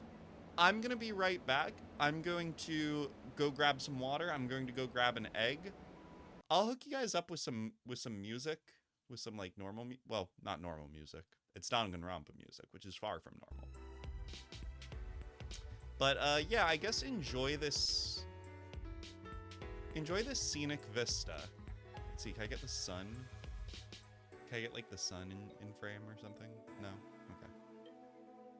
Well, enjoy this scenic vista. Adversary, what game you playing? I'm playing Kerbal Space Program 2, baby. Oh. Okay, I see. You've banned the word space. We'll get to that in just a second. I'll be right back.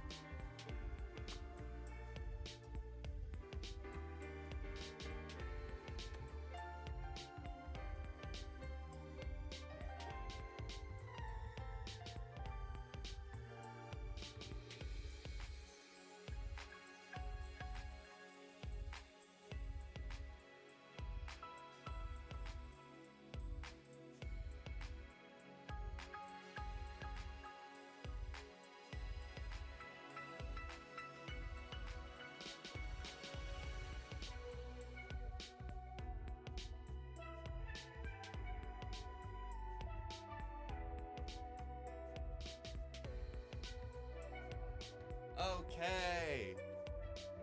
We've got an egg and we've got water, so it's time to hard boil egg.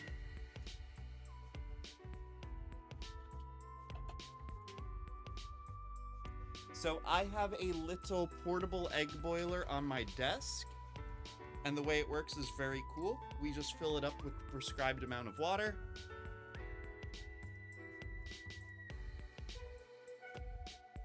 And then we put the egg into the cooker.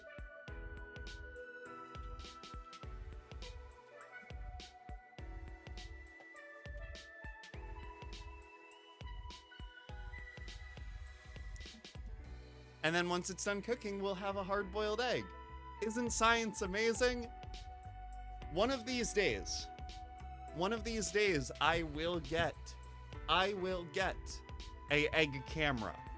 But for right now, you just have to take my word for it that the egg is cooking. That she's cooking, baby. Okay. So, Vault has redeemed IRL word ban, banning the word space. So I believe for IRL word ban, I have to do it for 2 minutes? 3 minutes? 2 minutes. Okay. Okay. And Possession Fan has bought my silence for 1 minute. So, you know, we'll do each one of those in a row. So, starting now, I cannot talk for 1 minute.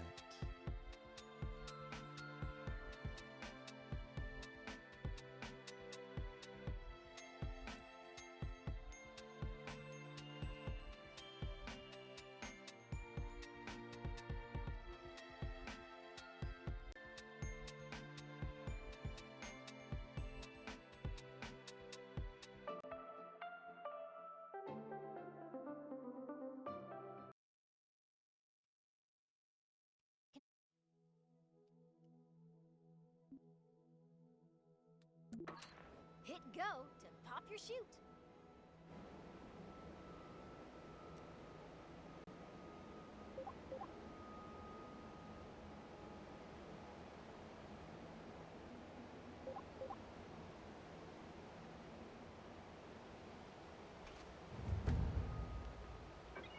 Nice work.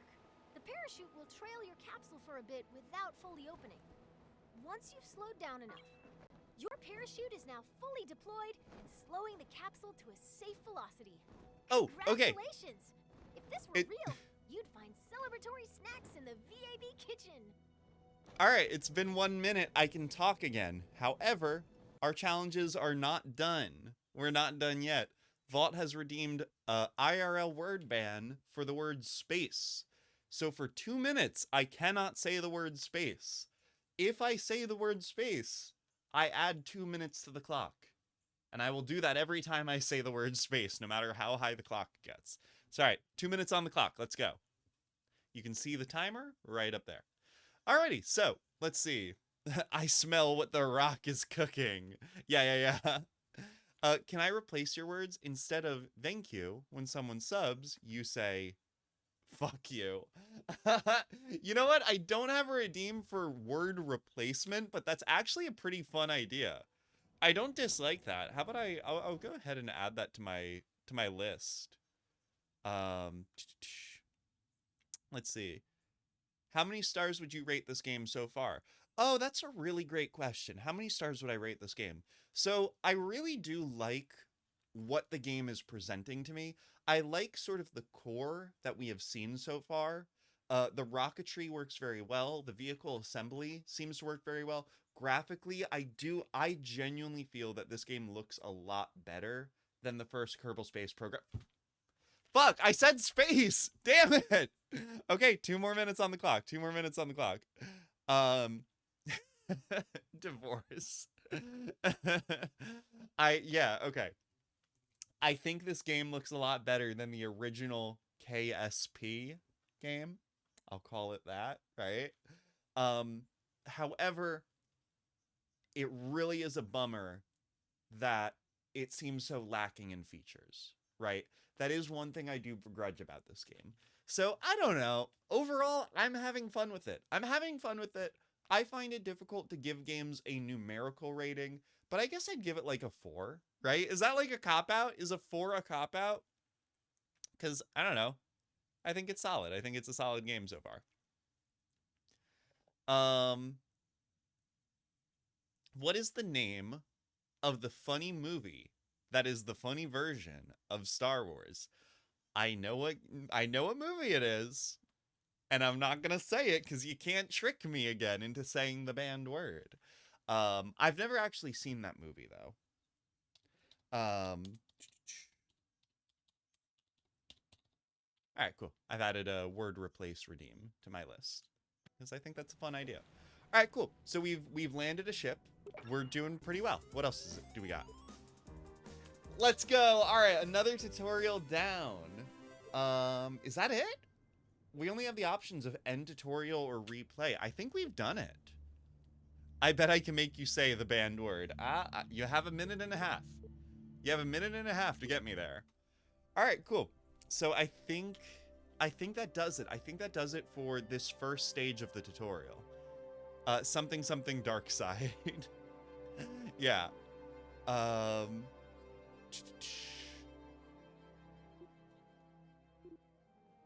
right, let's go back to the training center. The game has marvelous pace.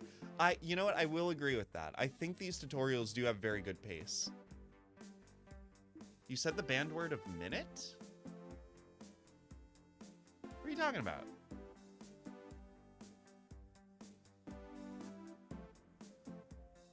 Did I say it? Did I say the word? Oh, shit. Did I say the banned word already? I don't recall. All right. Do I want to do more of these tutorials?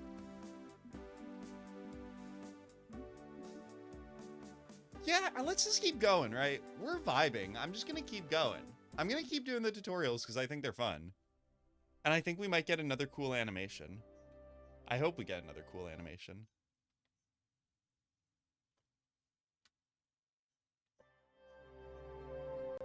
We vibing. We are vibing. Missing the ground. If you want to visit space for more than a couple of minutes, you'll need to get to orbit. An object is in orbit when it's moving sideways so quickly that even as gravity causes it to fall, it keeps missing the ground. As long as that object isn't slowed down by anything, it follows the same path every time it goes around the body it's orbiting. Forever. If that object is a Kerbal, it is recommended that they bring lots of snacks. So since your goal is to move horizontally at a high speed, why not launch sideways? On Kerbin, the atmosphere is like a thick soup. You waste a lot of fuel trying to fly through it horizontally. By launching vertically, you cut through the thickest part of the atmosphere as quick as possible. Most orbital rockets begin tilting toward the horizon soon after they leave the launch pad. This maneuver, called a gravity turn, uses the planet's gravity to turn the ship and reduces the amount of fuel needed to achieve a stable orbit. Launching near the equator, your gravity turns should point toward the east. Oh wait, that actually, hold on. I'm sorry. From the planet's I clicked away for a second and that cut the audio. And I think I actually just missed something kind of important. I think this might be something I didn't know myself. So I'm gonna back this up just a few seconds. Possible. Most orbital rockets begin tilting toward the horizon soon after they leave the launch pad. This maneuver, called a gravity turn, uses the planet's gravity to turn the ship and reduces the amount of fuel needed to achieve a stable orbit. When Wait, that's why you do a gravity turn? Your gravity turns should point toward the east, since your vehicle gets a free boost from the planet's rotation. Wait, Thanks, what? Planet. Once a vehicle I didn't know that. quick enough that its arc will take it above the atmosphere, it shuts down its engines and coasts to space. Once it nears the top of that arc, the vehicle needs to fire its engines a second time to keep itself from falling back down to the planet. Yep. Okay. Doing this turns that arc into a nice big circle. Congratulations! You love to see it. You've missed the ground. You've done it. What a good explanation.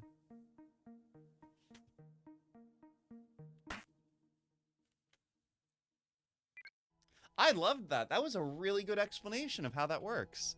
Ivy Mike, hello. Welcome to the chat. Welcome to the channel. It's so good to see you. I hope you're doing really well. Hi, Abs. You are looking heckin' cute today. Oh, thank you. Thank you. I really appreciate it. Look, I need y'all to hype me up, okay? I need hype. It's how I thrive. I thrive off of hype alone. I love these little animations. These animations are so cute. They're giving me big, like, if you've ever watched Kurzgesagt on YouTube, Kurzgesagt is a fantastic YouTube channel. They do a lot of science education, and the aesthetic is pretty similar, actually, to these animations. And yeah, this is really cute. That was a really good explanation of how rockets get into orbit. And literally, I didn't know that if you launch your rocket in the direction of the planet's rotation, you get a boost in terms of velocity, in terms of your orbital velocity. But that makes so much sense. Obviously, you would add the rotational speed to the speed of your orbital velocity. If you launch in the other direction, you would be working against it. That's actually really smart. That's really, I'm learning stuff. I've played Kerbal Space Program for hundreds of hours, and these tutorials are teaching me new things. That's so cool. That ball would have destroyed the whole ship. Do we need a snack container? I'm not sure. The first Kerbal Space Program didn't require food, right? You didn't need to pack food for your Kerbals. I suspect that is not in the scope of this game either, but we'll see. Maybe at some point it will be, but the original Kerbal Space Program, there were mods that added food requirements, so I think that's probably how this game will go too. I suspect we won't need food for our Kerbals, because that's just like, that's too fussy, if you ask me. That's too difficult to deal with. When you're making a rocket, it's often easiest to work top to bottom, tailoring each stage to carry the weight of everything above it.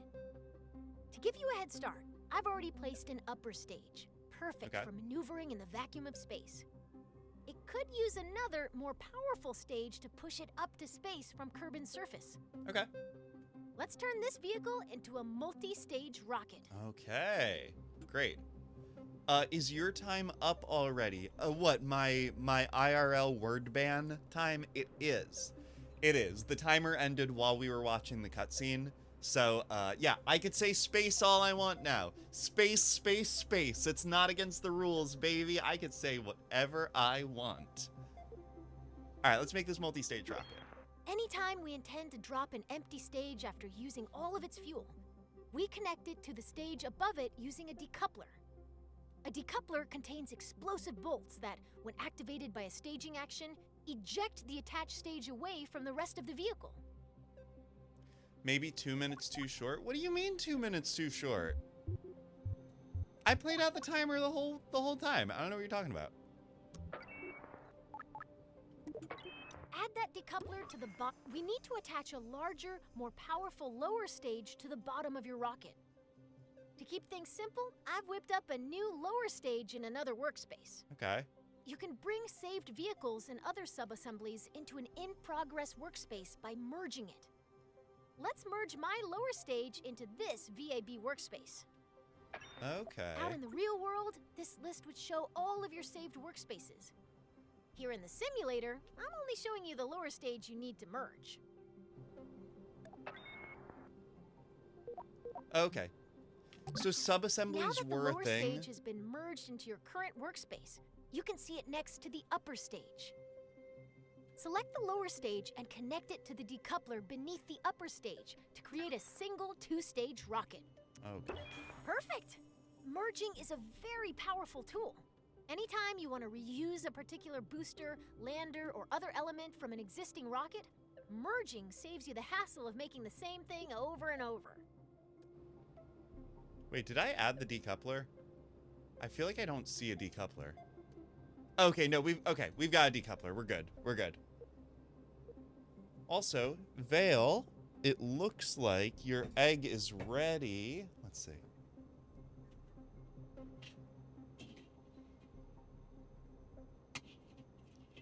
Yeah. All right, we have got a nice, crispy, hard-boiled egg, but it is still incredibly hot. It is still very hot. So we're gonna let it dry off Or not dry off. We're going to let it cool down. We're going to let it cool down for a little bit. So I'm going to set that aside. But again, Vale, thank you for redeeming. I will hard boil and eat an egg. We'll let it cool down and we'll get to it. All right, cool. So yeah, I was gonna say the first Kerbal Space Program did have the ability to make sub-assemblies and to merge sub-assemblies, but honestly, I feel like it was kind of a sloppy mechanic. I always had trouble with it, and it looks like it's a lot cleaner this time around. It looks like the mechanic actually works pretty well in this game. So I like that. I like the idea of sub-assemblies. Space rockets sometimes need an extra boost. In a rare case of rocket scientists naming something well, these additional rocket engines are called boosters. Boosters are attached to the sides of a vehicle to keep them out of the way of the main engines. Solid fuel rockets make great boosters. They produce a very high thrust for a short time. Let's attach some boosters to the sides of your vehicle. Okay. So, okay, I like your joke here. Space rockets, okay. In a rare case of rocket scientists naming something well, I will say, in general, scientists and engineers name stuff terribly, right? But I think some areas of science are better at naming things than others. In general, I think astronomers are actually pretty good at naming stuff. I think rocket scientists in general are pretty good at naming stuff. Part of that is because they tend to steal a lot of their names from mythology, but overall, I think they're on the better end of naming stuff. Computer scientists, I think, are pretty hit or miss. Sometimes they're very good at naming stuff. Sometimes they're very bad at naming stuff, right? Biologists, I think, are terrible at naming stuff. Chemists, I think, are the worst at naming stuff. You know, I think it is a sliding scale. But while I like her joke, I think rocket scientists are actually better at naming stuff. Abby, we have a telescope array called the Very Large Telescope Array. This is what I'm talking about. That's a good name. Astronomers and rocket scientists are good at naming stuff. It's called the Very Large Telescope Array. Yeah. That's what it is. Also, that's the funniest shit ever, Miles. Holy shit. I saw a SID the other day of some people that were exploring the Baikonur Cosmodome and the Buran shuttles. That sounds cool. Oh, I love that.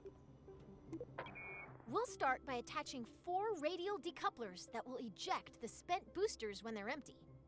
To make sure that these decouplers are evenly spaced and aligned with one another, you'll be using the symmetry tool. Okay. Right-click the symmetry. Why right-click? I see.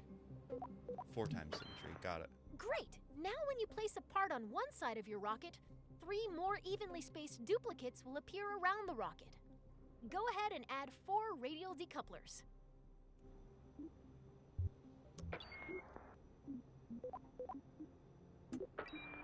Good. Now attach it as shown. Oh, okay. Yeah, we definitely do want it on our main stage. Perfect. Now you've got 4 radial decouplers exactly where they need to be. Let's attach those solid fuel boosters.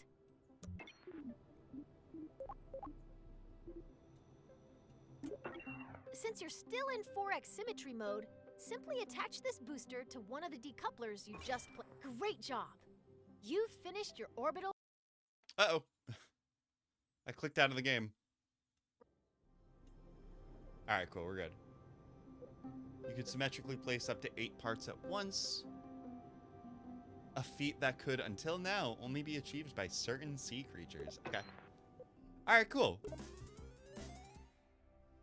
The Baikonur Cosmodome is an abandoned space facility in the Kazakhstan desert from the Soviet era. The Buran was the Soviet space shuttle. That's so cool. Oh my god, that's awesome.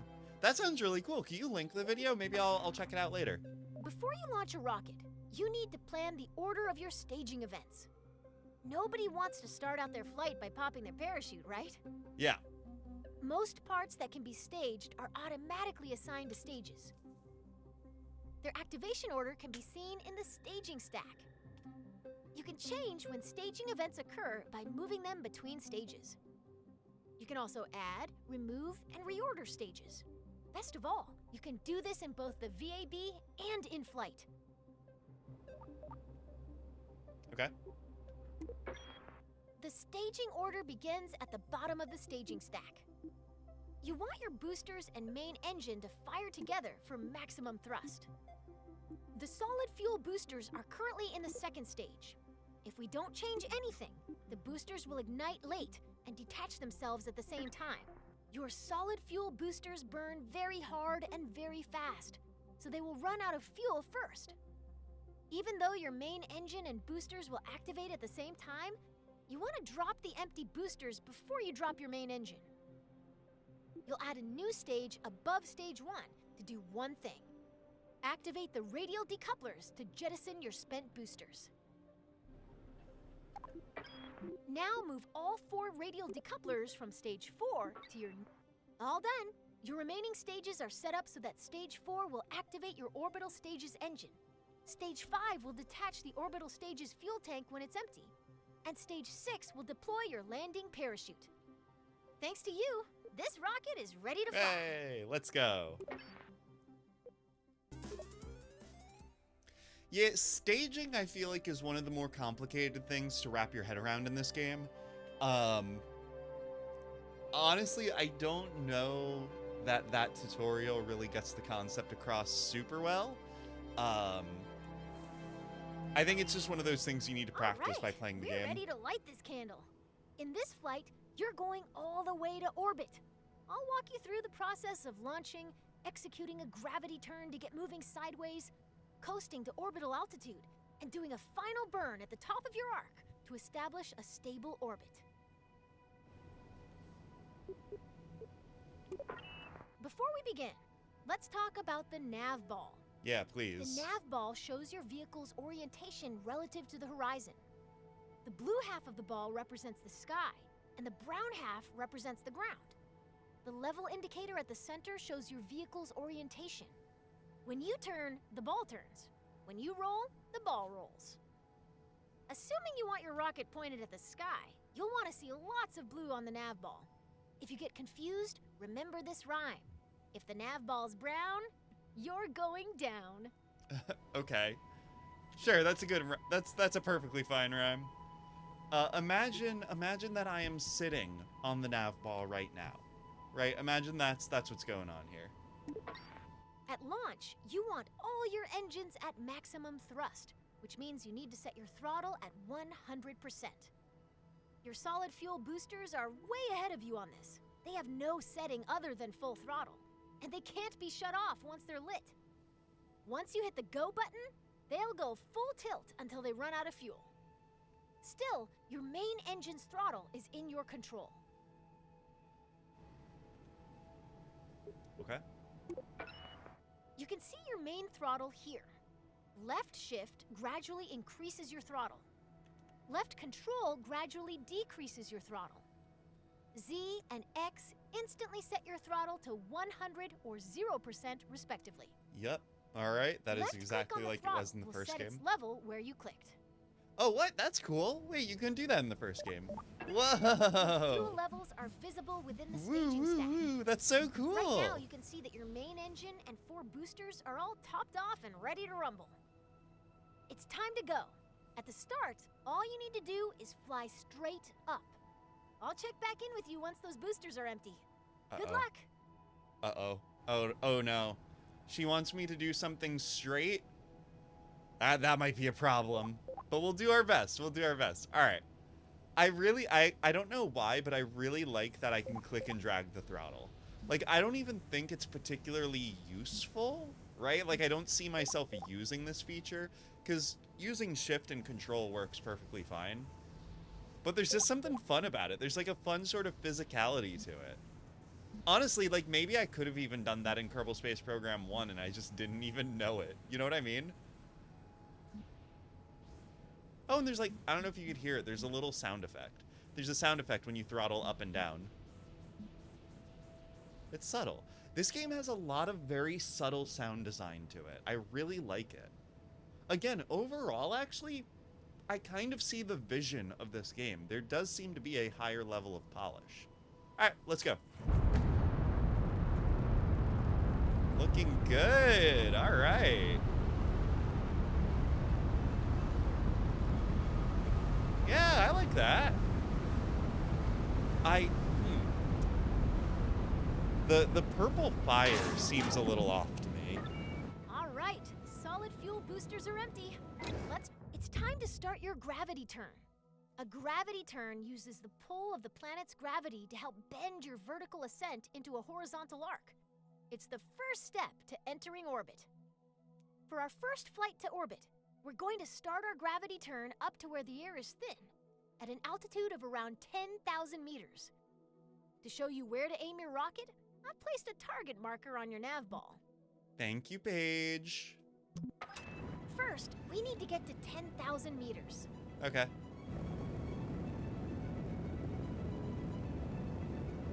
Wow, you know... You're going to yaw towards the east so that the target marker is in the center of the nav ball. Your vessel and nav ball should look like this example video if you're performing the gravity turn correctly. Yeah, we're gonna yaw. We're gonna yaw. All right, I could yaw. I can yaw, y'all. We can do that. I was just gonna say, I really like the dynamic soundtrack in this game. I think it's really cool that the soundtrack seems to grow and evolve over the course of your flight. I think that's a really cool idea for a game like this. I wonder if the soundtrack knows when a launch isn't going well. That would be really cool, actually. If, like, if I start rapidly losing altitude, if the soundtrack got more, like, dramatic, that would be kind of cool. I'm out of fuel. Is that okay? Did I do it right? Your current stage's fuel is Yeah, empty. it sure Let's is. drop it and activate your deep space engine. Okay. Great job! Your rocket is on its way to orbit. As you gain experience, you can make your gravity turns more efficient by starting to tilt your rocket soon after liftoff. Adjusting course with a series of small corrections instead of one big one will leave you with a lot more fuel when you get to orbit. Turning immediately after launch requires a very stable rocket. So if you ever have trouble keeping the pointy end up, you can try the simplified wait and turn method we use today. Okay. That's actually a really good explanation of how that goes. Earlier in a launch, when the atmosphere is more dense, less stable rockets will have trouble performing a gravity turn. So yeah, it's exactly like she says. If you kind of want to brute force the approach, you can just wait until you reach, you know, the middle atmosphere or the upper atmosphere and do your gravity turn then. It's less efficient, but it's a way to get less stable rockets into space. This is a really insightful tutorial. I love it. All right, cool. So I assume, is there going to be like one more step where we complete an orbit, or what are we doing here? I'm actually gonna be right back. Enjoy the loading screen. I'm gonna be right back. Right now, we're on a ballistic trajectory. If no further adjustments are made, your rocket will eventually fall back down to the ground. Our objective is to turn this arc into an orbit. The process of turning your trajectory into a circular orbit is called circularization. Partial credit to the rocket people on that one. It does have the word circle in it, but it's really hard to say.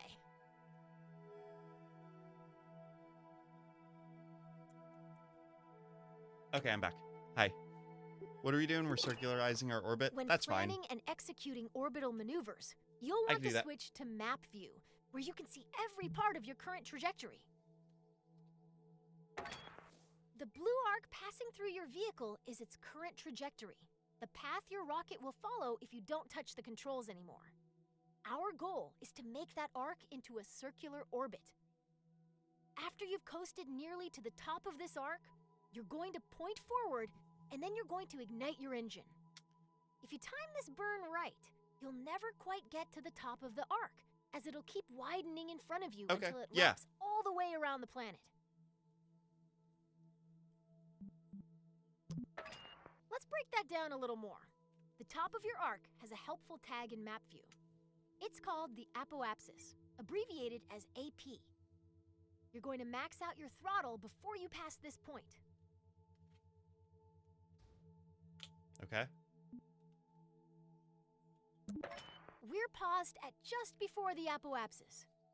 We want to go faster in the direction we're already moving, so we need to make sure our rocket is pointed forward. There's a handy marker on your nav ball called the prograde marker. That represents your forward direction. Use the Stability Assist System, or SAS, to point your vessel at that marker. Once your trajectory reaches all the way around the planet, you'll see another marker on your orbit.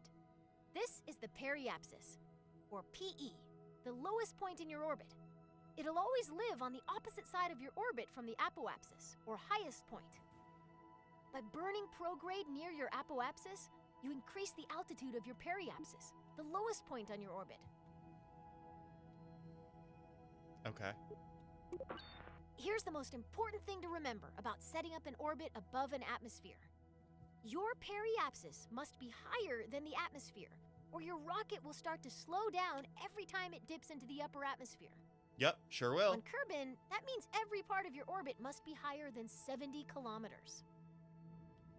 Was it 70 kilometers in the first game? That sounds right. Keep your eye on your trajectory for now, and Okay, your orbit is fully out of the atmosphere. Cut the throttle.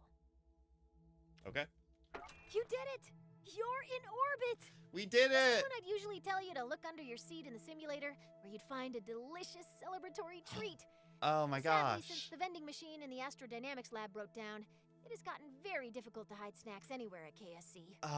Feel free to take a moment to admire your first orbit. Wow. In a way, you've given yourself a mind snack, which is way better than the edible kind anyway.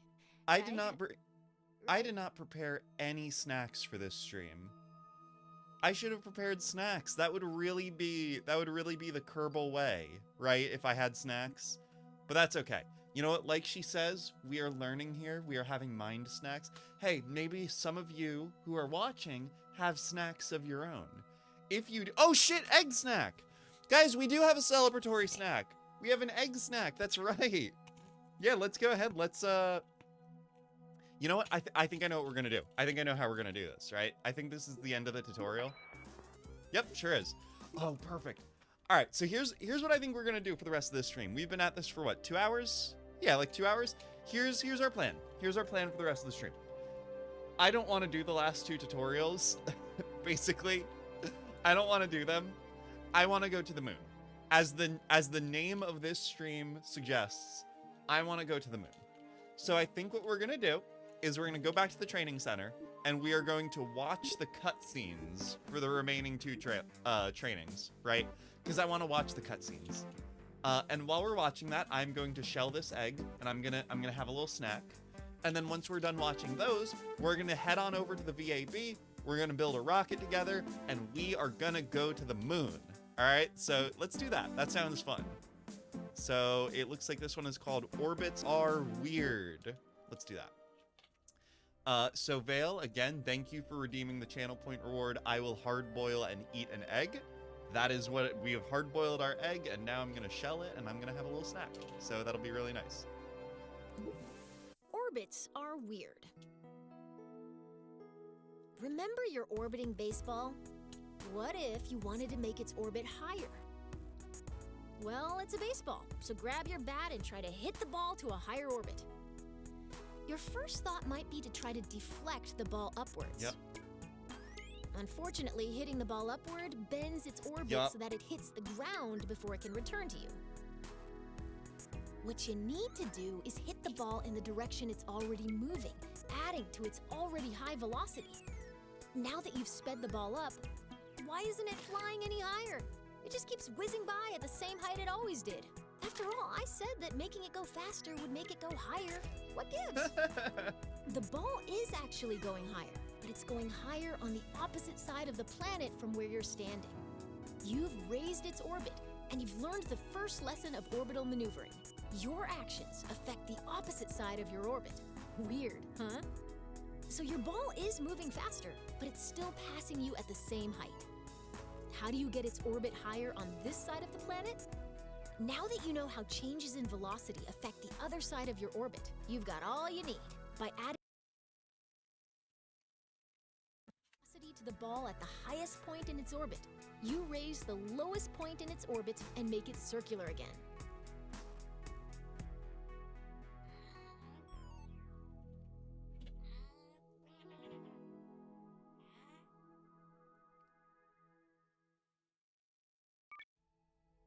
That was really cute. That was a really good explanation of orbits. I love that. It really is.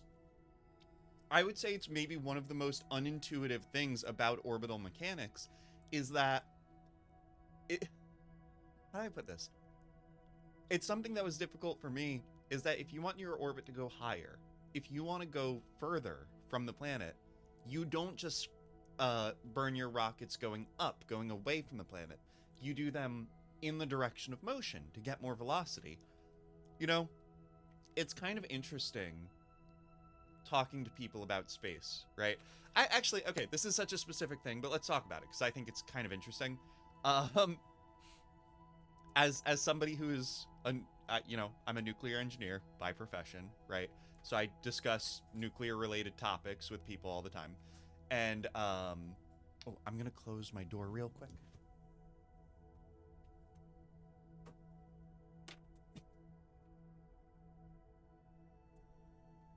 Okay, cool, we're back. And one of the topics I'll hear among people outside the industry is like, why don't we just send all of our nuclear waste to the sun, right? Among some people, it seems like there's a certain perception that if you just point a rocket ship at the sun and just send it completely forward, you'll get there, right? And sometimes there's even this understanding that like, hey, in space, you know, if you push something forward, it just keeps moving in that direction because there's no gravity. But that's where orbits come into play. Orbits are weird. I think the title of this training is actually really accurate because they are. Orbital mechanics at first are really unintuitive.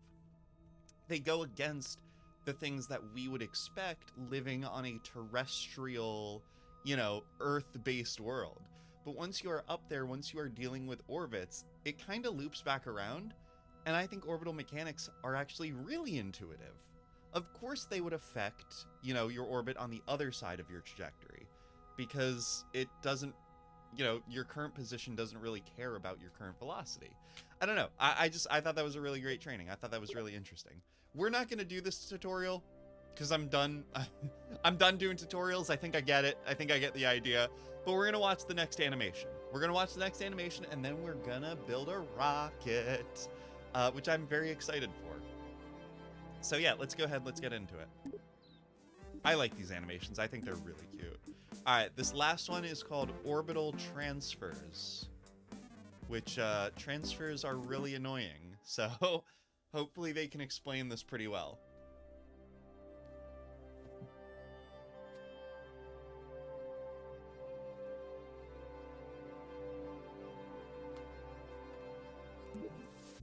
Orbital transfers. Chandler's here. As you know, What's up?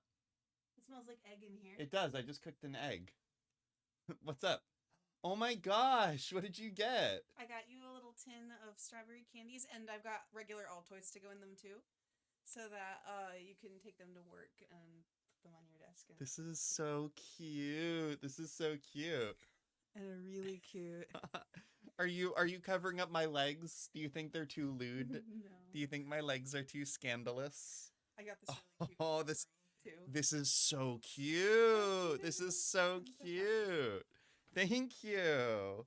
Chandler just went out shopping and she got me cute stuff. Oh, thank you. Thank you. You don't have to wear that. No, I won't, but but thank you. You're so sweet. Love you too. Love you too. That was Chandler. That was my wife. Oh, can you close the door too? Thank you. You know what? We're gonna play this video, and I'm gonna have some strawberry candies.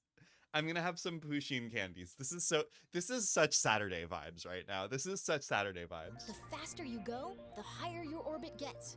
If you get moving fast enough, your orbit may cross the orbit of some other object, like a moon or a planet. The closest celestial body to Kerbin is the Mun, If you're looking for Oh, somewhere is that else how to you fly say a it? rocket, the Mun is a good choice. The real trick to getting there is timing your departure so that the Mun captures your vehicle at its highest point. If you mistime your departure, you may miss the Mun entirely, which creates a lot of paperwork. Let's assume you've left at the right time and the Mun is there to meet you. As your vessel approaches the Mun, it enters a zone in which the Mun's gravitational influence on your orbit is stronger than Kerbin's. This zone is called the Mun's sphere of influence. You've had to go very quickly to escape Kerbin's gravity, much too fast for the Mun's low gravity to capture you. If you don't slow down, your vehicle will speed past the Mun and be flung farther into space. Uh-oh. Remember what I said about paperwork? Once you're in the Mun's gravity well, the best way to slow down is to fire your engines backwards until your trajectory becomes a nice, stable orbit. Now you're a moon of the Mun. That was so freaking cute. I love these. I love these animations. And you know what? Going through these tutorials, actually, it does sort of like, it does make me wonder, right? Is like, could this be adapted into another gameplay mechanic? Do you, like, maybe they'll add missions or like an actual like loose story mode, right? That could include cinematics and can include voice acting and characters. I think that would be really cool. Like, sure, right now this is just a tutorial mode, but I think this actually has potential to be a lot more. So yeah, that was really cute. I like that a lot. Y'all, these candies that Chandler got me are so cute. Look, they're little pink strawberry candies. I don't know if they might be too small for my camera to focus on. Here, let me see.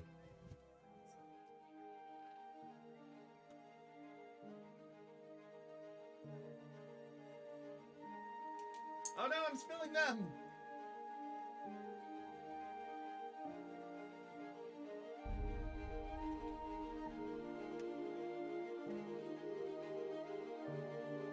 I don't know if that came through on the camera, but basically they look like little donuts, little cookies, and little cupcakes. And they're pink and they're cute and I love them. And they make me really happy.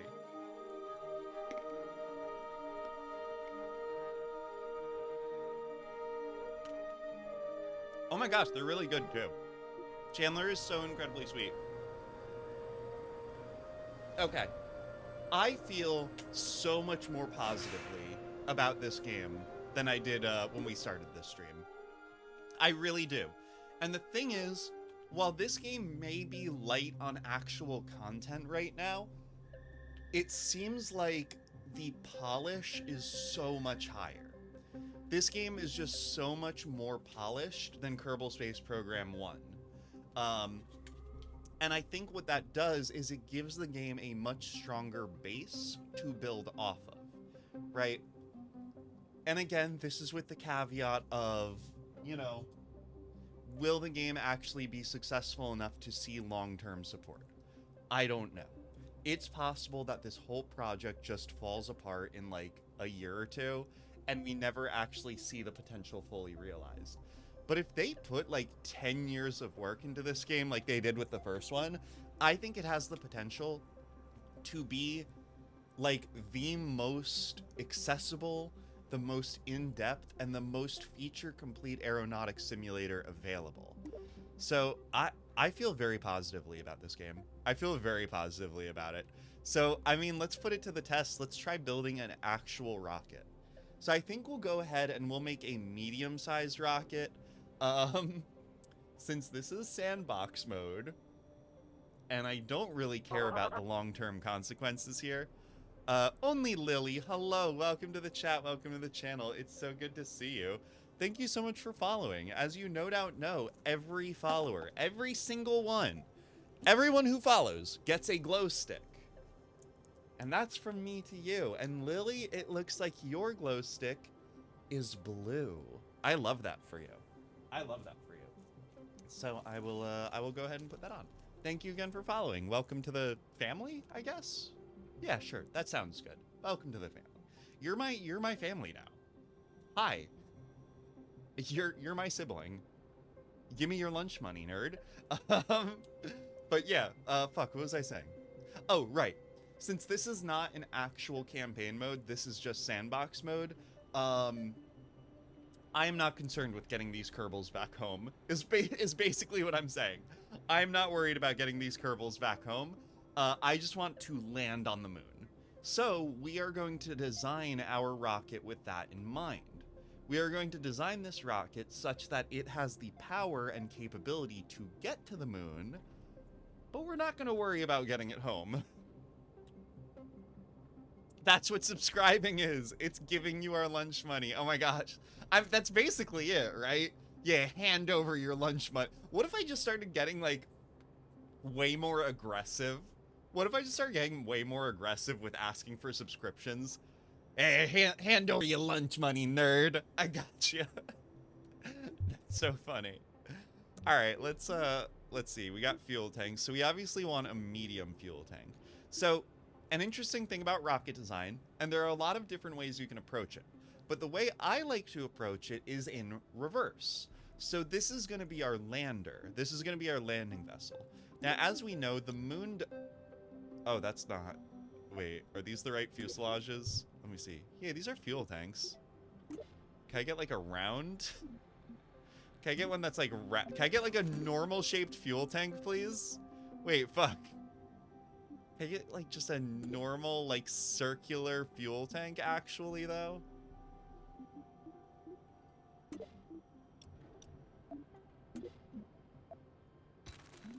Wait, am I stupid?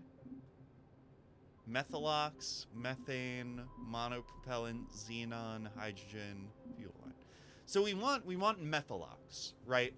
Methalox is our fuel liquid oxygen mixture. That's what we use for rockets. And we want medium because we have a medium crew capsule. And I want a circular tank. Is this? There we go. Okay. All right. Methylese. Ooh. Okay. Wait. We need a name for our rocket. We could name our rocket Methylese. That's kind of a cool name. I don't know. Hey, keep some rocket names in mind. This is going to be our first rocket to the moon. Methylese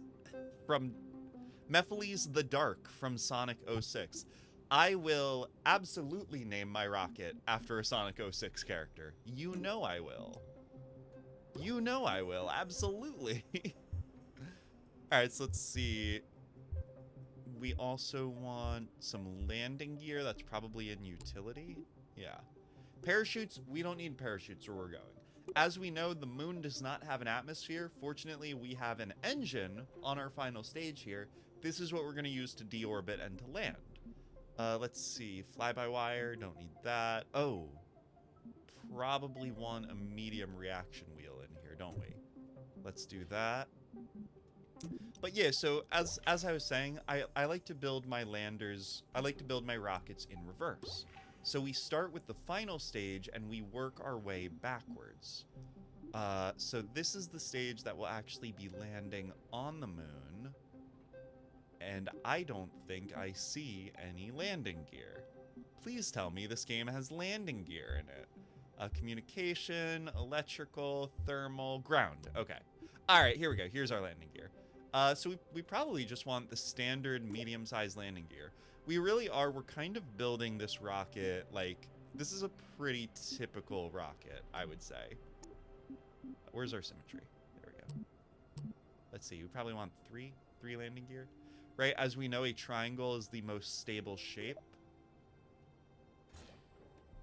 All right, and as always, let's make sure our landing gear is long enough. Yep, that looks good. All right, so with our landing gear deployed, this should make for a pretty good lander. So this should get at least the basic aeronautics out of the way, right? We have a rocket-shaped capsule that can land on the moon and can do so capably. Let's just make sure we get some of our extra utility things out of the way as well. So for one thing, we are going to want communication, right? We're going to want communication with Kerbin. I don't think well, actually, hold on. Can we put a big ass? Because we're not going to do anything on the top attachment point, right? Though it doesn't look like the game wants me to put that there, so that's fine. Let's just go with... We're not going very far. You know what? Yeah. We're not going to go very far, so let's just stick with a typical high-gain antenna. I think that should do us pretty well. Alright, cool. And then we are going to want power as well, so let's head on over to electrical. Of course, we don't want to run out of power, which we use to rotate and manipulate our craft while we are underway. So we could probably get away with... Ooh. Yeah. That's right. We're starting the game with everything unlocked, so we can put some Z4Ks in here. Absolutely. Okay. So a Z4K holds 4,000 units of charge, which should be more than enough for this mission. But just to be on the safe side, we'll go ahead and add some solar arrays to our craft as well. A solar array will ensure that as long as we have sunlight, we can park this baby somewhere. We'll be able to control it somehow. Let's see. Is this our stationary solar array? Yeah. Yeah, we might want some of these, I think. Yeah, we'll add some of these. So this is a common problem that you run into in Kerbal Space Program regarding electricity. Let's see. Yeah, perfect. Solar panels are great. In this household, we love solar panels. The problem is solar panels require power to extend, right? So if you don't have the power to extend them, you can extend them and use them to get more power. So we're going to add some of these basic solar panels to our craft so that we have at least some electricity production capability. All right, cool. That... I hate the way that looks, actually.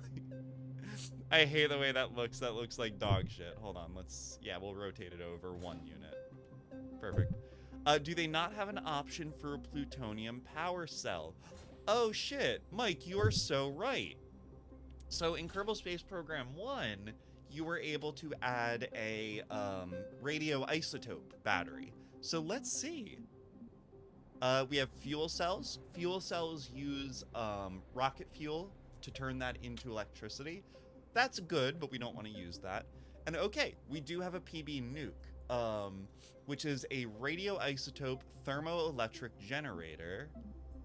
And, oh, whoa, we have an RTG. Okay, an RTG is a long-duration radioisotope thermoelectric generator. And then this looks like it's to be determined. Okay. So actually, Mike, you're right. This part, holy shit, it's huge.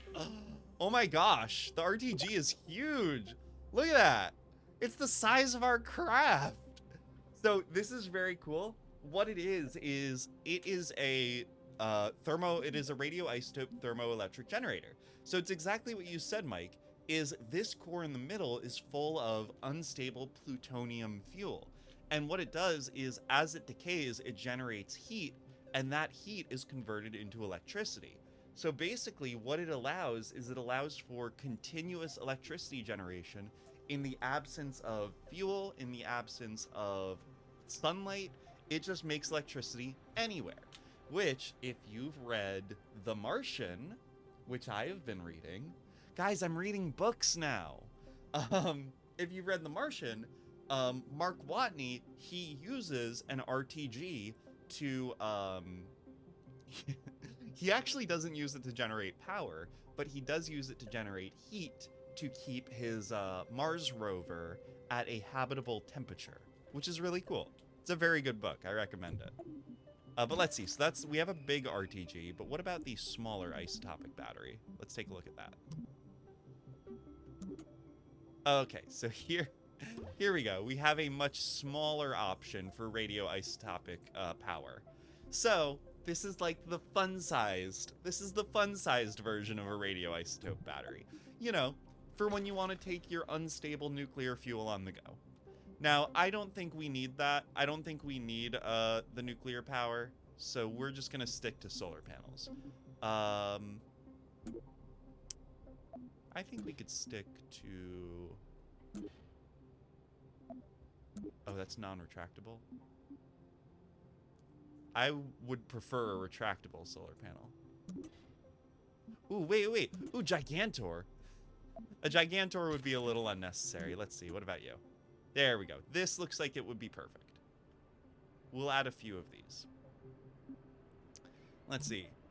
Mike says, I worked on a fusion surface power station radiator for NASA a long time ago. Was based on a small fusion reactor. What? Wait, okay. It was based on a fusion reactor. How does that work? Okay.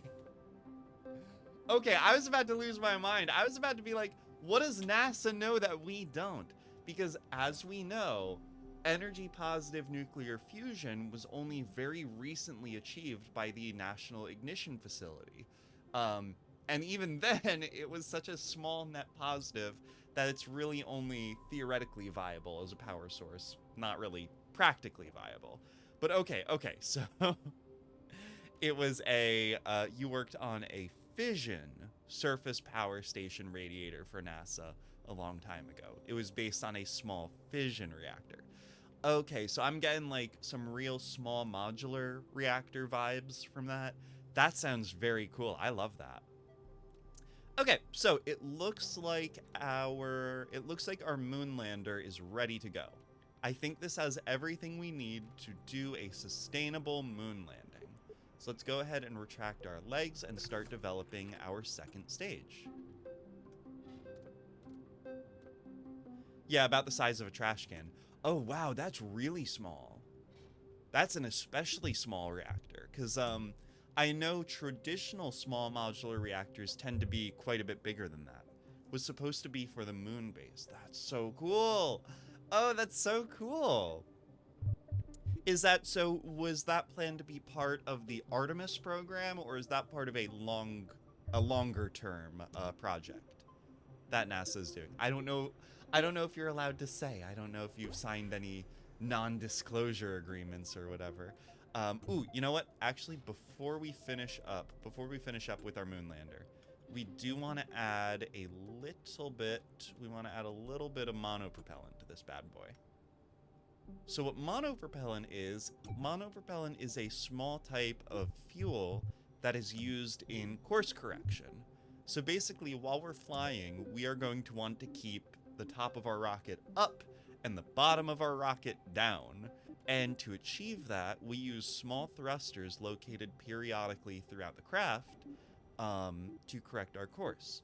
Now, these small thrusters do need fuel, and we're going to fuel that with monopropellant, which actually it looks like it's a pretty big monopropellant tank. That's actually fucking huge. That's a huge monopropellant tank. Is that too big? That feels too big to me. Yeah, you know what? That feels too big. We don't need that much.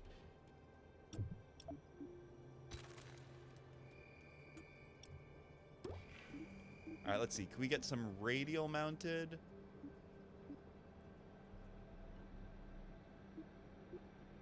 Okay, here we go. There we go. This is a more practical size for us. Perfect. So let's see. I think just 2 will do us. Did I take it off? There we go. Yeah, perfect. Look at them. Aren't they so cute? Just little tiny mini guys. That's perfect. All right, and now finally, the last thing that we're going to need are some actual RCS thrusters, right? So these are our thrusters that we use for course correction. And it looks like right now, the game just has a basic RCS thruster. Oh wait, you know what? Actually, this might be in command and control. Let's see. Cockpit, rover, probe. All the parts you like. Oh, that's kind of cool. I could set favorite parts.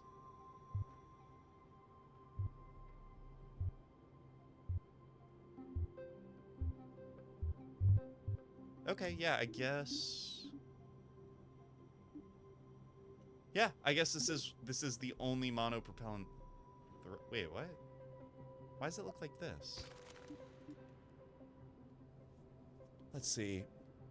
The O-10 Puff is a unique rocket engine that uses monopropellant for fuel. Originally designed to be a large RCS thruster, it was mislabeled right before a major ad campaign. Okay, wait. I'm so confused. Where are our RCS thrusters then? Let's see. I'll just search for it.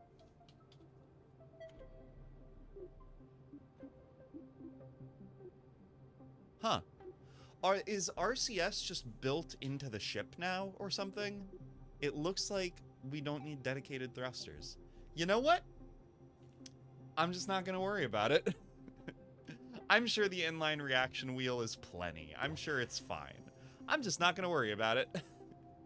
Is that a good solution to my problems? Who's to say? Let's see. The fission, yeah, the fission reactor that you were working on was for the program that was in place to set up a research base on the moon before Obama got elected. He killed the program shortly after that. Oh, that's so sad. That sounds like a really cool project. Well, you know what? I'm happy you got to work on it regardless, and I hope that it was at least, you know, a fulfilling project to work on. I will send you a link to the NASA brief for it. Okay. Oh, please. I would love that. I would love that. Honestly, I love space. I love space stuff a lot, but I kind of don't... How do I put this? This is going to sound bad. I don't really seek out information on it myself. I kind of just I let space information get inflicted upon me. Chandra, oh my gosh, Chandra, hello, welcome to the chat, welcome to the channel. It's so good to see you. I hope you're doing really good. That capsule looks like it has RCS built in. So you know what, you're right, and I that's kind of why I might be thinking this. It is possible that in this game, RCS is just built into the rockets, right? It might not be, I think maybe I just don't have to put RCS thrusters all throughout the rocket anymore, which I think would be a positive design change. So, yeah, that's why I've decided I'm just not going to worry about it. It's fine.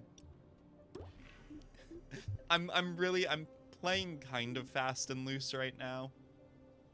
Since this is not an actual campaign, this is just sandbox mode, I kind of don't feel the need to be as rigorous as I might otherwise be.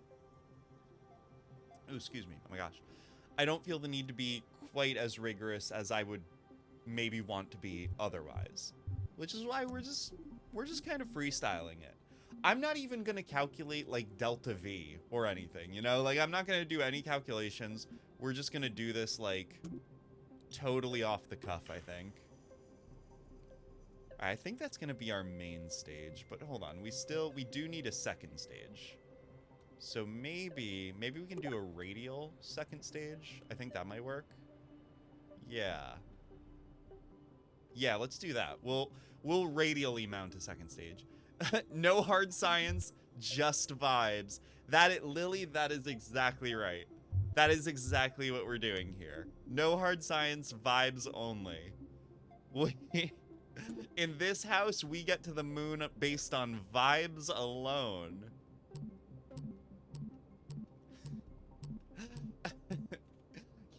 Here at the Abbey Space Center, we do all of our projects on vibes only. Every single project we've done has failed. Like, vibes-based rocketry is the way to go. Vibes-based rocketry is the way to go until your $7 billion rocket fucking crashes into nothing. Mr. Black MPLS, hello, welcome to the chat, welcome to the channel. It is so good to see you. I hope you're doing really well. Yeah, as you can see, we are playing Kerbal Space Program 2. Howdy, good day to you too. Thank you so much for following. As you no doubt know, every follower gets a glow stick. And your glow stick is, ooh, I think it's a blue? I think we got a blue one for you. Whoa, look at that. Yes. Yes, we have a blue glow stick for you. That is so beautiful. I love that. Wow, we are almost running through this tube of glow sticks. We have almost ran through yet another tube of glow sticks. That's so amazing. That is so amazing. Look at all the glow sticks we got today. I love wearing glow sticks. All right, so I think we've got a pretty good final stage. And I think with a few more solid rocket boosters, we have a pretty solid first stage. So what we want to build now is our second stage. Ideally, and we'll see how this actually plays out for us, right? Ideally, the second stage is what we will be controlling once we're out of the atmosphere, right? This is the stage that we'll use to get into orbit, and hopefully the stage we will use to plan an intercept with the moon. Which in the animation, she was calling it the Mun. Is it really pronounced Mun? I thought it was Moon. I thought it was Moon for sure, but maybe I'm wrong. Yay, blue works. Oh, I'm so happy to hear it. I'm happy blue works for you because it's all you get. That's right, we're nasty. We're mean on this channel too. Sorry if you wanted another color. Fuck you. No. No, I'm kidding. I'm kidding. This is a vibes-based economy. This is a vibes-based economy on this channel. All right, let's see. We probably want to go small tanks, right? Sailor Mun. Ooh, okay. Has someone done that? Surely someone has done all of the Sailor Scouts, but for the Kerbal system, right? Sailor Kerbin, Sailor Mun, Sailor Moho, Sailor Duna, right? Like surely someone's done that. All right, let's see. Selection tool, rotate, and translate. That's what I want. Okay, cool. So we have all of the same options we had in the other game. The raspberry saltwater taffy themed rocket scheme is working too. Oh my gosh, I honestly didn't even track that. Yeah, you're right. Yeah, my rocket is like pink and white because those are the colors I picked for my space agency. That's so cute. Oh my gosh, you're right, it does. It looks like raspberry saltwater taffy. I love that. That's so cute. See, this is the thing. Having an effective rocket, anybody can do that, right? Any idiot can build a functional rocket. But me, I can build a cute rocket, okay? And if you ask me, that's far more important. We probably want... Let's go with poodles, right? If this is what we're going to use for circularization, I think we probably want poodles. That'll work. So, I've done a little bit of research on this game. Not much, just a little bit. And one thing I found is that people have been experiencing performance issues. On the subreddit, I have heard people commenting that you need an actual NASA supercomputer to run this game. But honestly, this game has been running pretty well on my computer. I'm noticing a little bit of lag now as I'm placing pieces, but overall, it's been running pretty well. Now, I should probably specify. I am playing this game on a NASA supercomputer. I am playing this game on a NASA supercomputer, so maybe that's part of it. No, jokes aside, I do have a fairly powerful computer. No, actually, that's the end of the statement. I'm just flexing my powerful computer right now. Yeah, I have a pretty good computer. I can't even be bashful about it. It is actually pretty powerful. So you know what? I can see it for people on less powerful systems, if this game is maybe not optimized super well, maybe it doesn't run as well. I don't know. Have any of you guys played Kerbal Space Program 2? What was your experience? Does the game run for you? I can only speak for myself, but it's been running great. It's been running really well. All right, so we've got our struts, we've got our main stage, we've got our second stage. Oh, you know what? I know what we need. I know what we want. We want solid rocket boosters. This is a sandbox mode, baby. This shit's all free. We we have unlimited budget for this project, so we can just do this as much as we want. So I'm thinking maybe six big old beefy solid rocket boosters. Is that too much? Nah, you know what am I saying? What am I saying? One of the guiding principles of Kerbal Space Program is always more rockets. So yeah, we'll go with...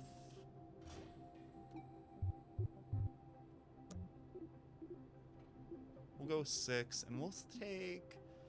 we don't want Clydesdales, right? Oh! Or do we? Or do we want Clydesdales? Nah, maybe kickbacks? Maybe... I think maybe kickbacks. I watched iSocket Guy and AJSA stream for like 16 hours. Oh my gosh. So how is that? Actually, Jandra, so, you know, Jandra, I know that you are very involved in the space community. I know you yourself are a big fan of Kerbal Space Program. What can you tell me about this game? I've really only read a few posts on the subreddit, right? And I've very, like, loosely followed the development. You know, I didn't follow it that long. And, I mean, Jandra, you've watched me play Kerbal Space Program 1. You know that I am not the smartest or most capable rocket builder in the world. So yeah, I mean, what can you tell me? What was, okay, it's Rocket Guy, not Socket Guy. That makes more sense given the context, if I'm being honest. What would you say is the overall vibe from the community for this game? Are people feeling positively about it? Are people feeling negatively about it? What's the attitude?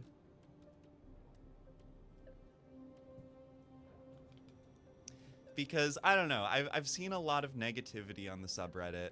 I've seen some varying thoughts and opinions. So yeah, I was wondering if you had any good scuttlebutt on what people are thinking about the game. Okay.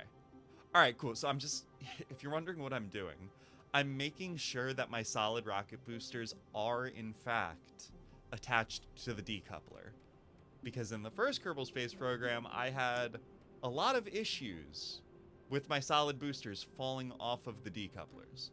So I'd like to avoid that in this rocket launch. Oh, speaking of this rocket launch, I am still taking name suggestions for this rocket. So if you have any suggestions for what I should name it, please let me know.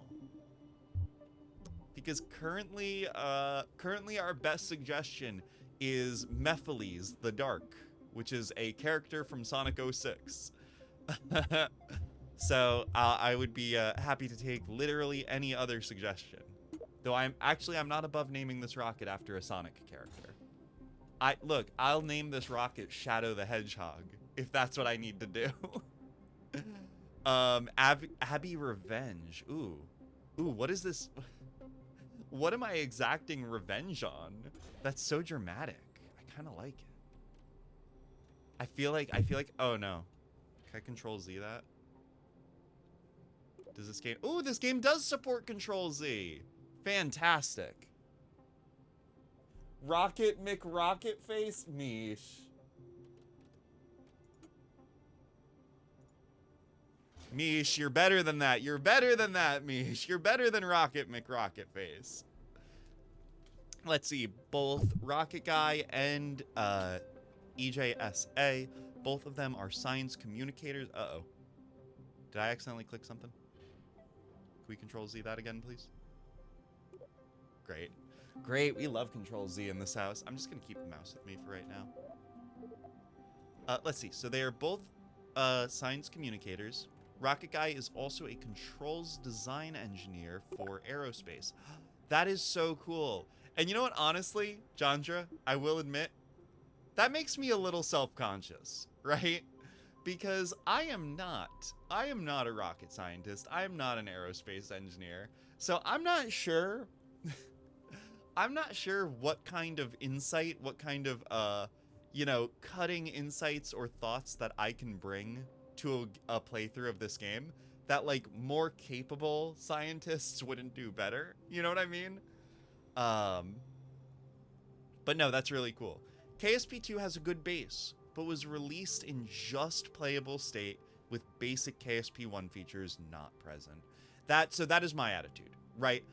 So far, I am actually quite impressed with how capable of a base that this game is. Scott Manley was streaming this over on YouTube. See, I can't compete with Scott Manley. He's fantastic. You know? I can't compete with him. Fuck. I'm kidding, obviously. I'll have to check out some of Scott Manley's, I know he's done a few videos on this game already, so I'll have to check them out.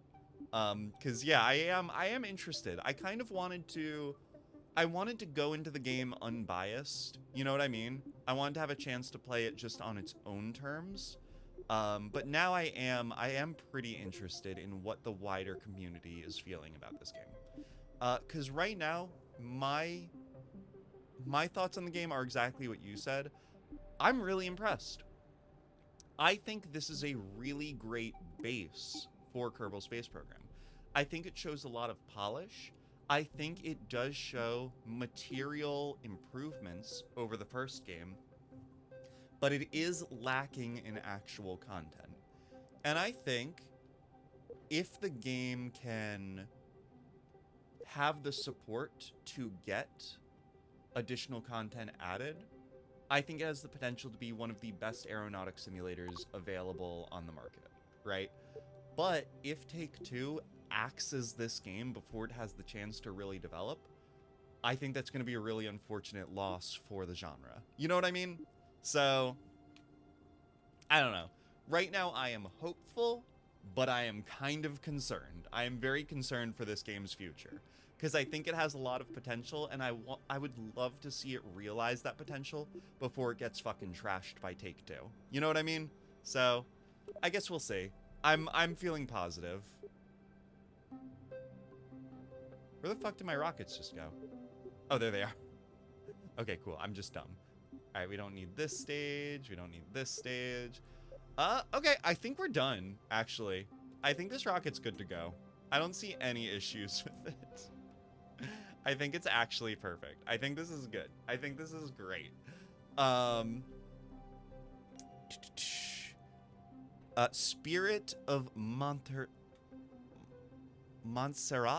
Spirit of Montserrat? I don't think that's bad. I kind of like that. What do you think of the names? I think they're good. I think those are I think those names have potential for sure. I just posted the link in the Discord in the general area for anyone who wants to check it out. Oh, great. The link to the NASA project you were talking about regarding the fusion reactor that they were thinking of putting on the moon. Okay, that's awesome. I'll check that out. Das Valdez was hosting a 4-view stream of NASA space flight clue. Oh, jeez, I can't read. Das Valdez was hosting a 4-view stream of NASA spaceflight crew playing this. That's so cool. That is so cool. You know what? I honestly do love that NASA themselves has been involved with this game. I think it's really cool. I think it's really endearing. I really do. I have a lot of love. I have a lot of affection for Kerbal Space Program.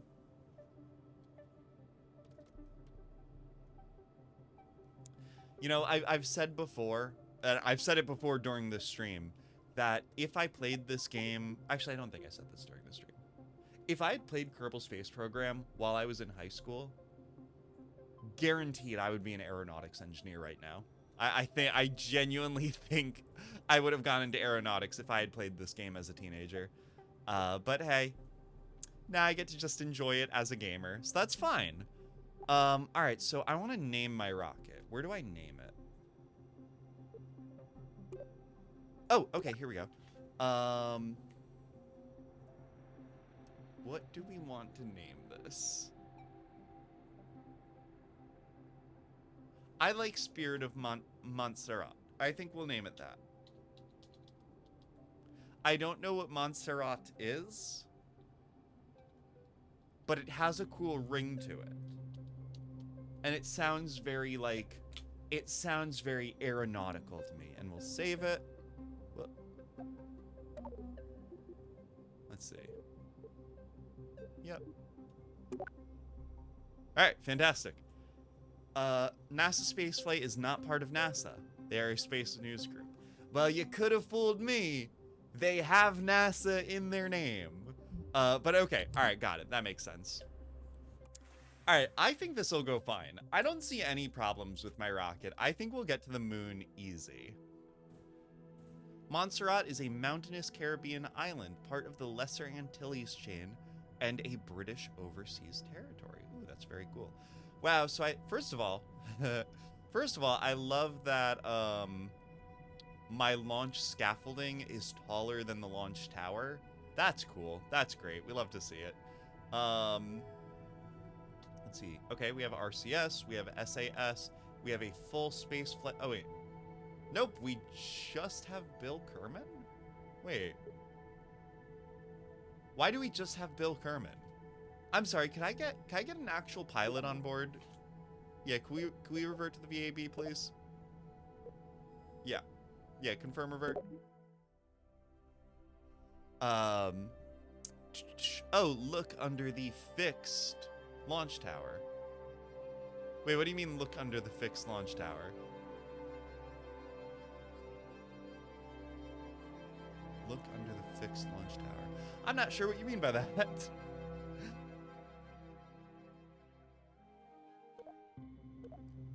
Okay, all right, so our rocket is fine. I just want to mess with our crew a little bit. So let's see. Where is our crew settings? Chandler, hello. Oh, that's right, because I brought the water pitcher in here. You could take the water pitcher back to the kitchen. Hi, Chandler. Is there anything you want to say? Oh, Chandler, do you want to name my rocket? Our current working name is Spirit of Montserrat. Is that? That's cute. That's cute. You like it? Okay. All right. This rocket has been officially blessed by Chandler herself, so it's good. Now, if I could just figure out how to change the crew, we would be golden. And look, it's not that I don't trust Bill Kerman. I think Bill Kerman could handle this launch no problem. But I would really prefer to just have a pilot on this mission. Oh yeah, you can take my candies. Take my candies. They're so cute. Chandler, the candies are so cute. All right. I can't figure out how to change the crew, so this is probably fine. It's probably fine. I'm sure it's okay. I'm sorry, Mish. Chandler already left. Chandler already left. I can't tell her that you said hi. All right, fuck it. Let's just go. Let's just do this. Right? This is how NASA scientists fly their rockets, right? Again, this is purely a vibes-based economy. So yeah, we're just gonna send it actually. Yes! Yes! Oh, it feels so good.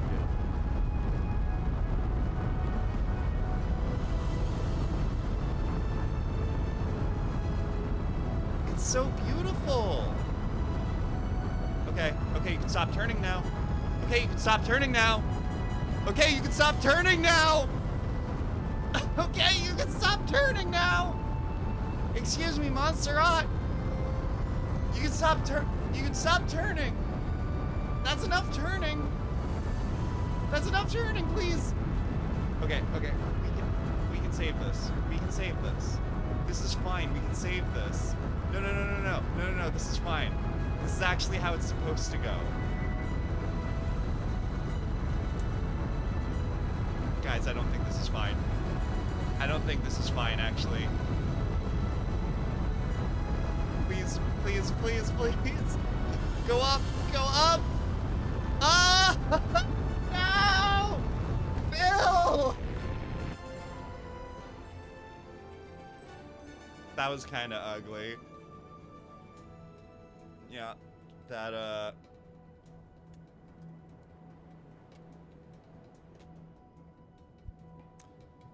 This might be why we don't do a vibes-based rocket launch. I think the vibes were just off. You know what? That's so true. That's so true. I think if we take another shot at it, it'll be okay. I think if we just take another shot at it, it'll be okay. Now, for those of you who've maybe been watching the stream for a while, you might remember that in the tutorial, they said that if you're piloting an unstable rocket, All you need to do is do the gravity turn later in the launch. So let's try that. Let's try doing our gravity turn a little later in the launch. Also, I'm gonna see real quick. Can I turn down the rocket noise a little bit? Ambience, VO. Yeah, can I turn down the sound effects to like maybe like 60%? Actually, I really love the sound design of the game so far. I just, the rockets are a little loud for a stream. Okay, let's try that. Okay. Under the fixed launch tower is the crawler.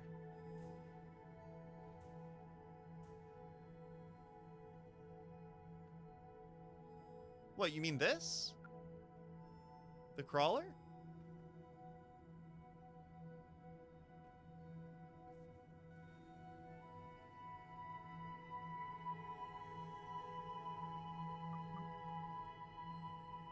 The black tower. Oh, this right here?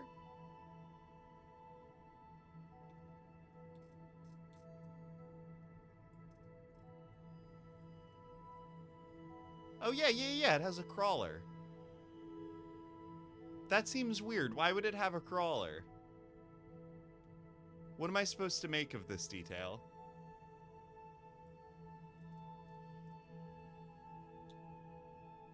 Okay. Alright, we're gonna try this again.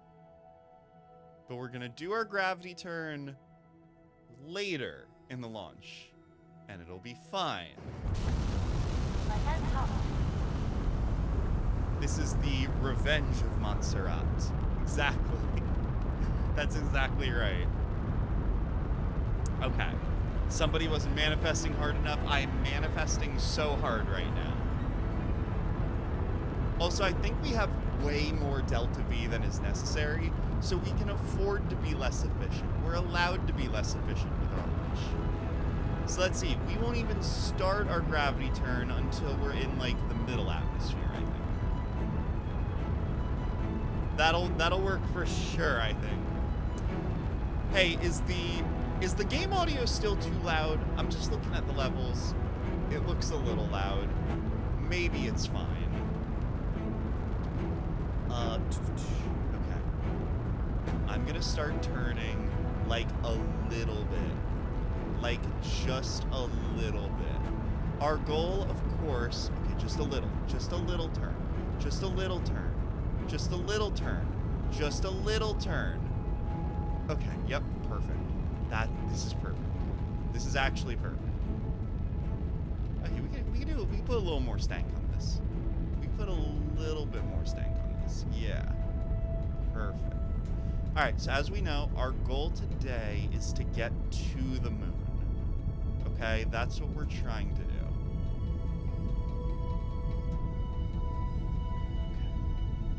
In the upper atmosphere, and that's all of our fuel. Yeah. Oh, we still, okay. Our main stage still has a little bit of fuel.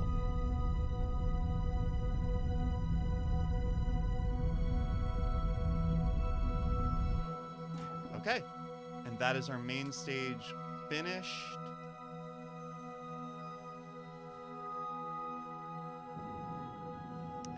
There we go. All right, so we've got our second stage. Let's see what our orbital trajectory looks like. Okay. All right, we have the world's fattest apoapsis. We have a gigantic fat fucking apoapsis, so that's probably a good sign, actually. That's a pretty decent sign, I think. I think this launch is going pretty well so far. Now, what that does mean, just by the way, that we have a very shallow launch, or we have a very steep launch to a very high apoapsis. What that does mean is that this has been an incredibly inefficient launch. This has been a horrendously inefficient launch. We could have with the amount of delta V we were packing, for sure we could have circularized this orbit.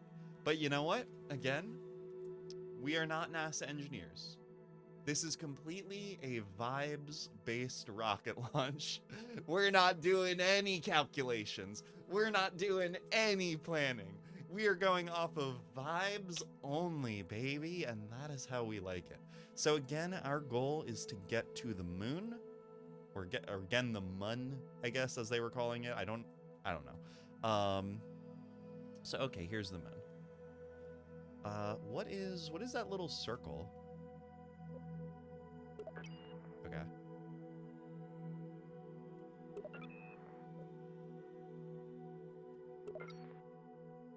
Okay. Thank you, Paige. Thank you, Paige. Okay. All right, so this is where we want to go. Can I set it as my target? Great. Okay. And can we focus on the moon? The Revenge of Montserrat is very proud of you. Thank you. Thank you. I'm very proud of me as well. Let's see. The crawler is on the wrong side of the pad. It carries the rocket to the pad from the VAB.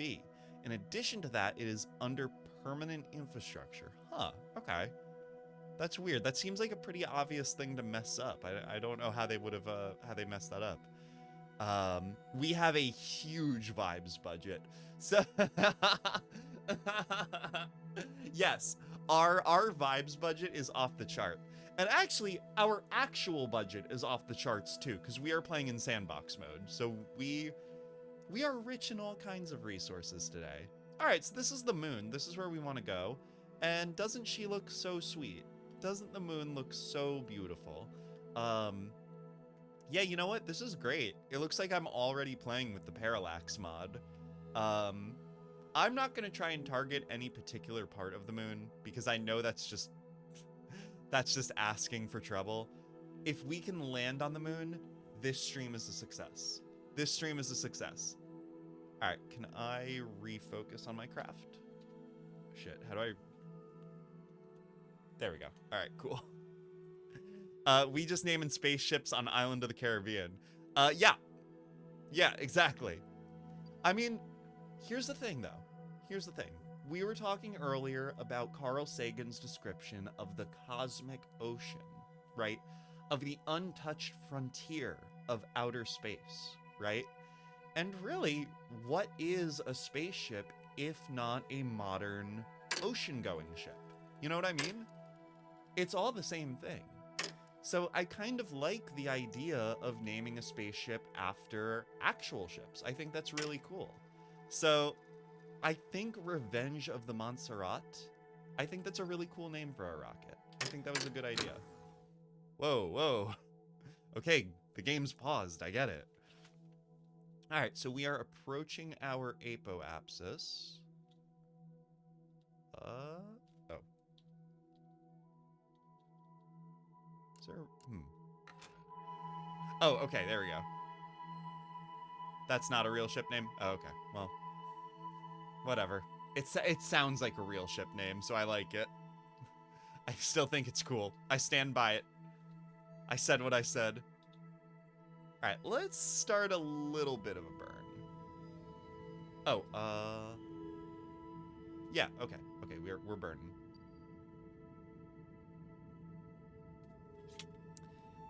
Okay, so we are now burning somewhat in the direction of prograde.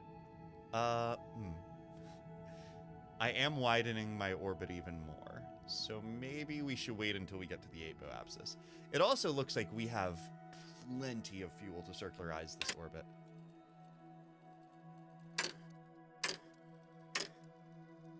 Yeah, you know, we'll get to the apoapsis. How about that?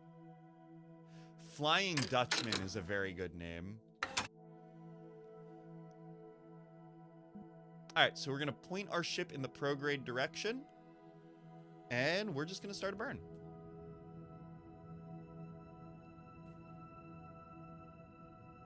I do like the giant call out that tells me that my ship is going to fucking crash if I continue on this trajectory. It's like, okay, thank you. I am working on it. I am working on it. I am trying to make my ship not crash. So thank you for that. I'm doing my best here.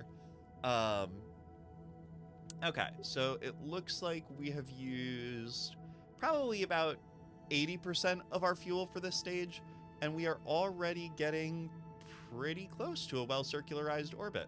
So we might even be able to get to the moon on our second stage alone. If we can get into, oh, there we go. And what's our periapsis at? 40K, 50K, 60K, and 70K. We'll get it to 100 for good measure. All right, there we go. So we've done it. Hey, our very first rocket in Kerbal Space Program 2. We have made it to orbit. Is that not such a beautiful thing? You love to see it. So the next thing we want to do is we want to make our orbital inclination as close to the moon's orbital inclination as we can manage. Now what that means is the moon orbits Kerbin at a certain orbital plane, right? As you can see right here. And ours is pretty close. It's only 2 degrees off, which honestly is probably fine, but I just want to go ahead and correct it. I think it'll give us the best shot at intercepting with the moon. So that's what we'll do next. So the way that we do that is we put ourselves right at the point of orbital separation, and then we point our ship either normal or anti-normal. I'm actually not sure what direction we're supposed to point in, so I'll just try one, and if that makes it worse, I'll do the other. So let's see. Yep, that makes it worse. All right, let's do the other. And if we can get less than, I don't know, 1 or 2 degrees of orbital separation, I'll consider that a success. Yeah, there we go. Alrighty, so we are correcting our orbit. We are getting closer to what the moon's orbit looks like. 2, 1, 0, perfect. Okay, so now the next thing we have to do is we want to actually go there, actually go to the moon. So I think the best place to plan our burn would actually be at our periapsis, because our apoapsis is already the furthest out. Though this all depends on how much we want to wait around for. I don't know, let's just place a node and see what we can do. Again, vibes. This is completely vibes based. You know, minimal planning, minimal expertise. We are just flying on vibes. So actually, I'm going to read what Paige has to say here. She says, you've added a maneuver plan. Maneuver plans predict the result of a burn at a set orientation and duration. Once you've placed a plan, you can use it as a guide for your next maneuver. Yep. You can learn more about maneuvers at the training center. Check out the tutorial called Orbital Transfers for more info. Okay, thanks, Paige. All right, so how do I... There we go. Okay. So we just want to do a simple pro-grade burn. This is a totally normal, totally typical orbital maneuver. Okay. Okay, not looking great, but it is technically an intercept. Let's see if we can make it a little better. So we want to draw it back a little bit. Ideally, we want to intercept on this side of its orbit, I think. You know what? I will admit, I do forget how a typical Hoffman transfer is performed. I do forget how a typical Hoffman transfer is performed. I don't think this is it. And it looks like this is giving us a very shallow intercept, which I don't love. Maybe we can give a bit more juice. You know what? No, actually, this looks okay. I think this is fine, actually. And the fortunate thing is, we over-designed our rocket. We gave it way too much fuel and way too many solid rocket boosters, so we can afford to be a little less efficient with things. So, yeah, let's do that. So we start our burn in 7 minutes, and it is going to be purely in the prograde direction, and that'll get us on an intercept path with the moon. So let's get after it. Wow, that text is tiny. Okay, that's fine. But we'll time warp for a little bit.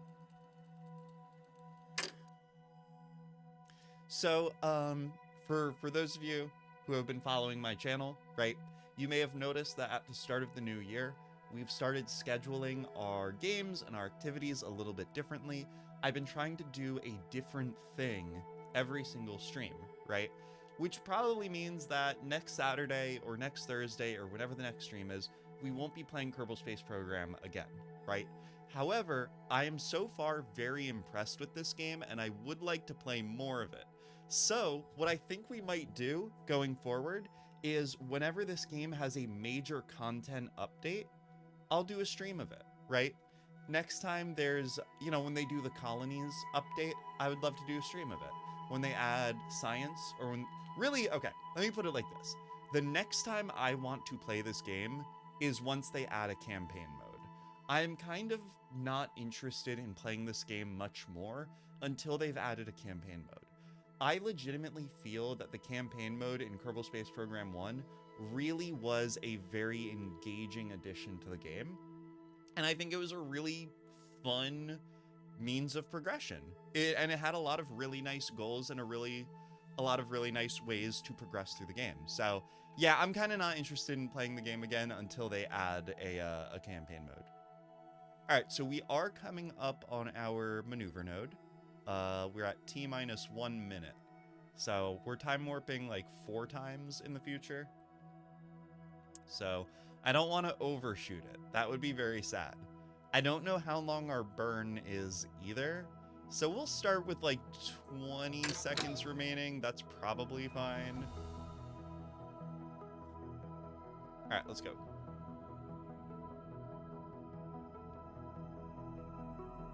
Okay. Our orbit is growing very slowly. I'm really hoping I don't overshoot this maneuver node. I think we're gonna overshoot the maneuver node. That's fine. We can maybe do a few course correction burns if we need to do that. I think that'll be okay.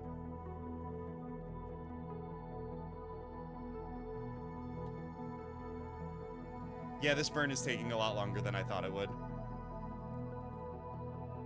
That's okay. All right, it looks like... Oh, that's so interesting. Okay, it looks like actually the way the game works now is the maneuver nodes tell you when to start the burn, rather than where physically the node is located. If I'm understanding this correctly. That's really cool, actually. That's a really nice change. I think that's much more informative. Yeah, so, okay, now that I'm actually reading the words... Uh-oh. All right, let's, we're approaching our intercept here. Okay, it looks like we have officially intercepted with the... Yeah, okay, perfect.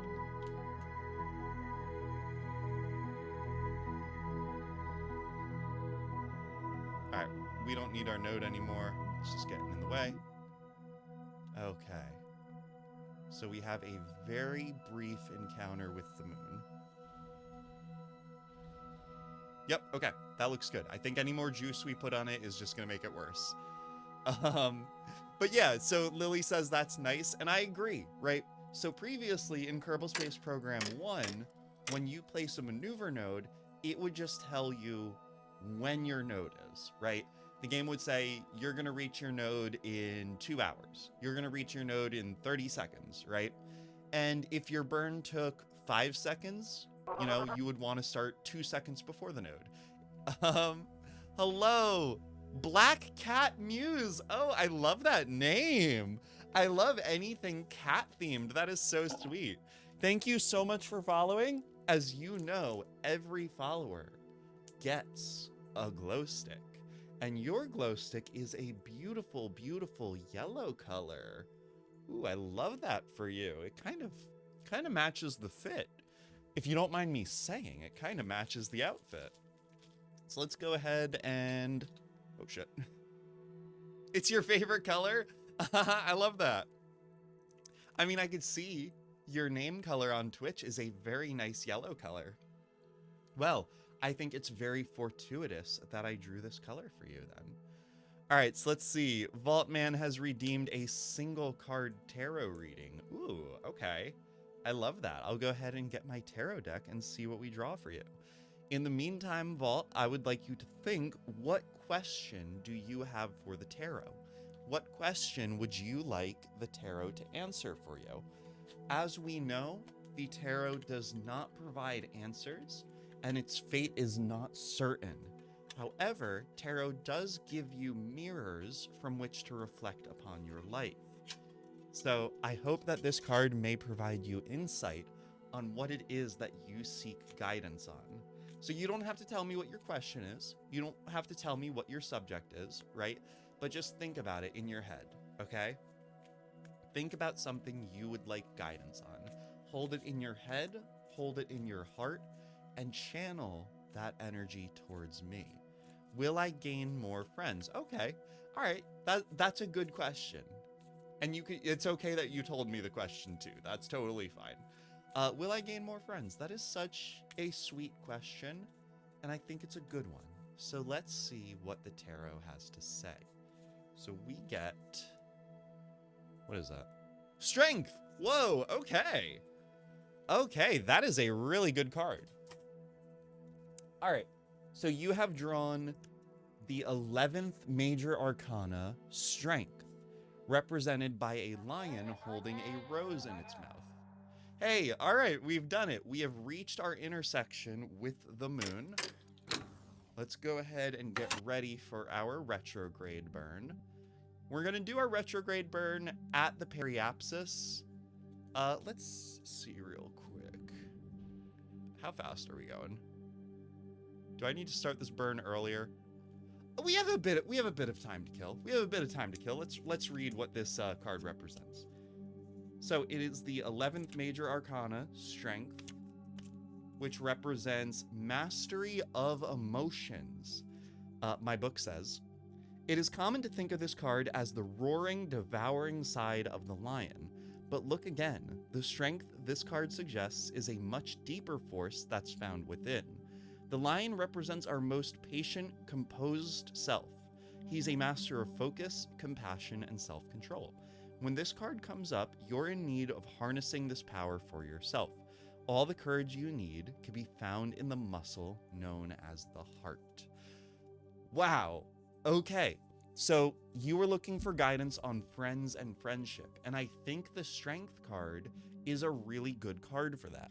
Basically, I can't think of a much more clear message. What the tarot is telling you is to just be confident. Be confident with yourself. You are great. You are great. You are confident. You are charming. What this card says is you just need to believe in yourself. And I get that this is kind of a stereotypical message, but it's what the tarot is saying, is to just believe in yourself, to have your own inner confidence, and that will lead you to other like-minded people, to finding more friends. And that really is how it works, you know? You have to put yourself out there, you know? You have to have the confidence to put yourself in unfamiliar situations and meet unfamiliar people, because that's how you make friends. It's not easy, but I think it's a good thing to practice. So that's what I get out of your single card tarot reading. I hope that resonates with you. Thank you for letting me do your reading. And if you have any questions about it, feel free to send me a DM. I'm always happy to talk about a reading. But all right, let's get back into this. It looks like, it looks like we are coming up on our periapsis. So we are getting ready to do our, I don't want to overshoot it. Okay, perfect. All right, so we are ready to do our periapsis burn, and this will put us in an orbit around the moon. And then once we are in orbit around the moon, we will pretty much be ready to do our moon landing. So far, this mission is going great. We are still on our second stage. We still have half of our fuel from the second stage, which means we have a pretty good shot at being able to land on our lander. The moon looks good to land on. It really does. It really does. So here's what we're going to do. So that we don't approach the moon going too quickly, we're going to bring down our apoapsis, and then and now we're going to go bring down our periapsis as well. And that should make it a little easier for us to land. I feel like doing it this way is not super necessary, and honestly is probably much more inefficient, but as we have discussed, I have grossly over-designed this rocket. Holy shit, I over-designed this rocket so much that we can afford to be a little less efficient with it. Okay, so we brought down our periapsis, and we are slowly closing in on the moon. Okay, so we're at 8,000 apoapsis, 500,000 periapsis. Or other way around, my bad. Let's see. I'd like to land on the light side of the moon because I did not pack any I did not pack any floodlights with my rocket. All right, so let's see. Doesn't that look nice? I think our saltwater taffy looking rocket looks beautiful. I love this color scheme. Holy shit. This thing kicks ass.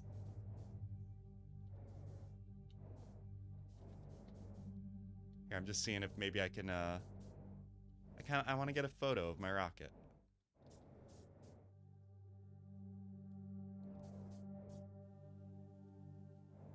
There we go. Oh shit, sorry, I'm stupid. It keeps wanting to point retrograde. How do I turn that off?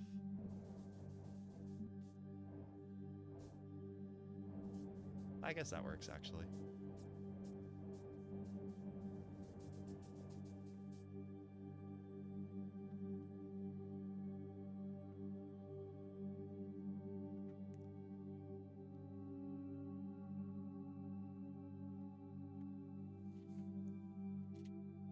Shit.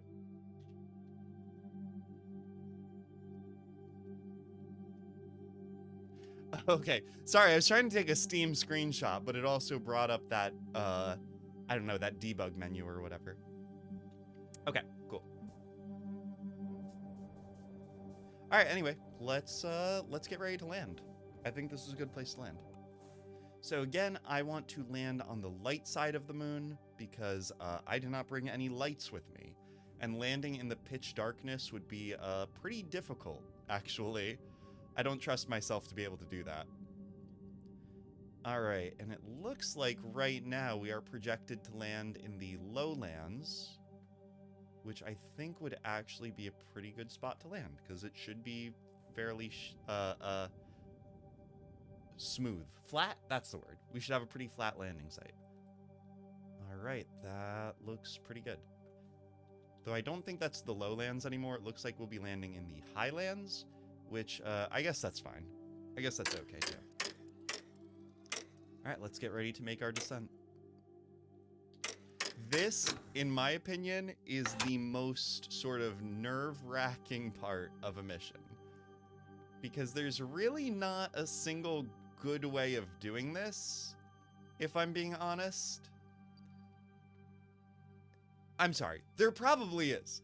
There's probably a good and efficient way to land a rocket on a moon, on a celestial body without an atmosphere. However, I do not know what that way is. I played a lot of Kerbal Space Program 1, and I have always landed my rockets on the moon completely based on vibes. So that's just what we're gonna do today. All right, so I think, let's get a little closer. What's our altitude at? All right, we are now officially within 100,000 meters, within 100 kilometers of the surface. What's our speed at? Where's our speed shown? Oh, okay, we're going 400, well, we want relative to the surface, yeah. All right, so relative to the surface, we're going about 460 meters per second, which is actually not even that fast. And it looks like we can slow down at a pretty decent clip. All right, let's get within like 20 kilometers, I think. All right, 60 kilometers. 50 kilometers. 40 kilometers, we are picking up speed rapidly. 30 kilometers, okay. We really are picking up speed quite rapidly, actually. Okay, we're within 30 kilometers of the surface. We are going 400 meters per second.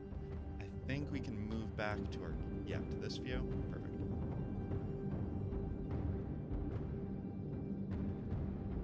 Oh, wow, I really like the dynamic soundtrack. As we land, the soundtrack is adding in like a very rhythmic drum beat. I love that. Okay. I was kind of expecting a greater level of detail rendering the surface, but I guess that's okay. All right, we're 20 kilometers out. We're going 250 meters per second. I think we could bring this bad boy in even closer. Let's go 10 kilometers out. Oh, you know what? I don't know what sea level is. So if you're wondering, the tricky part here is knowing how much distance we need to land this rocket. If we burn while we're too high up, we run the risk of wasting fuel to gravity. But if we burn too low down, we run the risk of not being able to slow down in time. So it really is a balancing act of knowing when to start your burn. Now I think, again, fortunately, this is a very over-designed rocket. We have more than enough fuel to handle this. However, it looks like we are actually running out of fuel on our second stage. So it might be time to jettison our second stage, which is a little risky to do here at our final descent.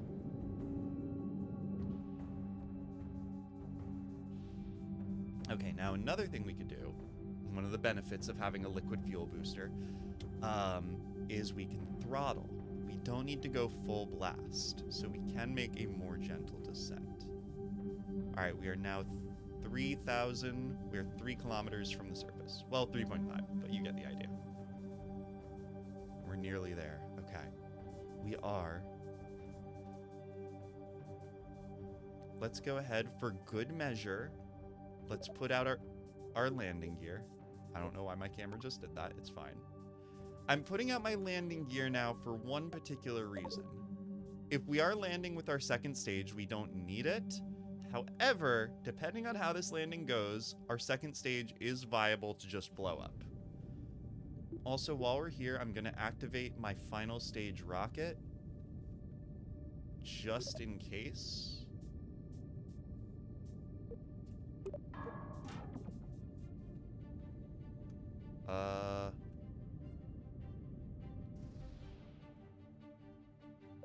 Wait a second. What just happened?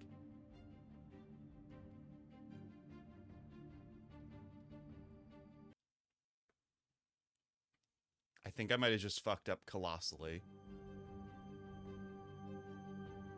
Okay, for one thing, I burned too long and I'm actually going up again. So that's really bad. And for another thing, it looks like my final stage does not have any fuel. Why does my final stage not have any fuel? Is this not a fuel tank? Are we fucked? Did I fuck up? I guess let's play this out.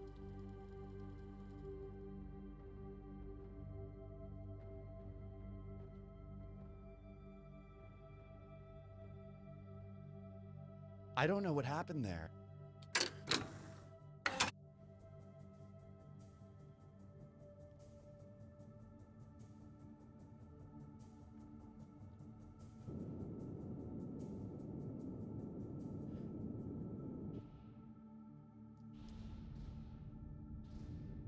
It looks like the next mission is a rescue mission.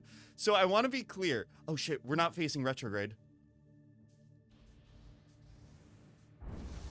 Okay! Okay! That was the most Kerbal ass. Yes! Okay! We did it! We did it! We did it! That was completely intentional. We did it! Let's go! Let's fucking go! Oh my gosh. Windows Drink, hello. Welcome to the chat. Welcome to the channel. It's so good to see you. I hope you're doing really well. We did it!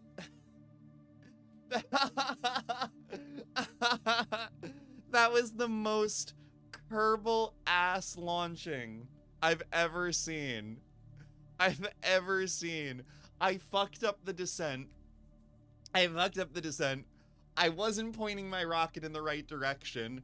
My final stage didn't even have a fucking fuel tank. somehow, right? My landing gear isn't doing shit right now. We crashed into the dirt at like 30 meters per second, right? But this fucking saltwater taffy son of a bitch made it to the moon. We fucking did it. Let's go. Windows Drink, thank you so much for following. As you no doubt know, every follower gets a glow stick. And it just so happens that your glow stick is this lovely, lovely orange color. That's so great. I love that for you. I love that for you. Let's see. You said, I'm having fun watching Kerbal streams since I played a bunch of the first. Yeah. Yeah, I loved the first Kerbal Space Program. The first Kerbal Space Program is such a good game. I've put hundreds of hours into it. So I've been super excited throughout Kerbal Space Program 2's through this KSP2. That's what I should call it. I've been very excited throughout KSP2's development. And now that it's in early access, I'm really happy that I have a chance to play it now with all of you guys. I did not know this, but now I do. Good glow stick. So, I mean, honestly, when I say, as you know, right, as you no doubt know, that's kind of facetious. I think most of the time when people follow me, they don't realize they get a glow stick, but too bad. You get a glow stick whether you want it or not. That is my promise to you. Your excitement is infectious. I mean, it doesn't take much, okay? I am so used to failing in this game, okay? I am so used to my rockets fucking up. You guys saw the first time I launched this rocket, I plummeted it into the ocean, okay? Every other stream I've done of this game, I have fucked shit up amazingly. So to have a launch succeed, to, you know, make it to the moon, it's exciting. And also, hey, while we're at it, let's see, can we do an EVA? Yeah, okay. Can we place a flag? I want to place a flag. I want to place a flag. I want to place a flag, you guys. Also, Mike saying falling with style. That's basically what this was. Yeah, that's basically what this was. We were falling with style. I love that. All right, do I have RCS? Yeah, okay, great. Now, did I build a appropriate ladder system to get up and down this craft? Absolutely I didn't. Oh shit. Yeah, we could probably get back up there. We could probably get back up there, no problem. Is that all orbits? What do you mean by that? What do you mean by all orbits? Because maybe? I don't know. Your Kerbal is on an EVA. Yeah, okay. I want to place a flag. Let me place a flag. Wait, how do I place a flag? Can I not do that in this game?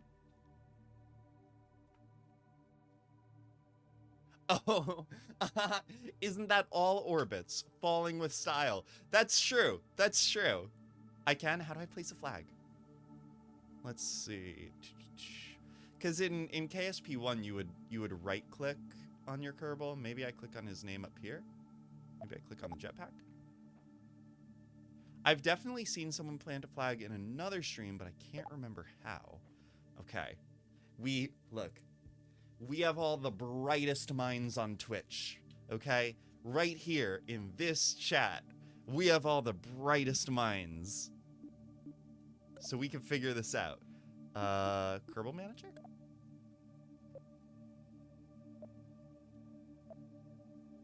Nope, probably not that. Action Manager.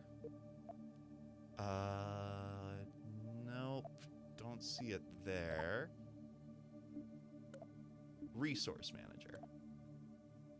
No, don't see it there. Did your Kerbal remember to pack the flag? Oh no, Bill! Bill, you silly goose. Oh, there it is. Okay. I guess the first time I right-clicked on him, it just... Okay. Oh, what should we name our site? Classic Bill. Classic Bill. What should we name our landing site? Oh my gosh. Also, Allison. Hello. Welcome to the chat. Welcome to the channel. It is so good to see you. It is so good. You are witnessing our first landing on the moon in KSP2. This is so exciting. I don't know what to call it. I don't know what to fucking call it. I'm so bad with names. I love the willow emote. Oh, what if we call it, hold on. How do we describe this geographic feature? Are we in a crater? Yeah. Okay, there's a big crater here. Yeah, I saw your landing with extra style points. Thank you. Did you like the part where I did a fucking like Tony Hawk like kickflip McTwist before I landed? Right? I got like fucking special style points for it. What if we call it Willow's Landing? I think that's a good name. And I'm gonna give it a little heart. I think is cute. Crater? I hardly know her.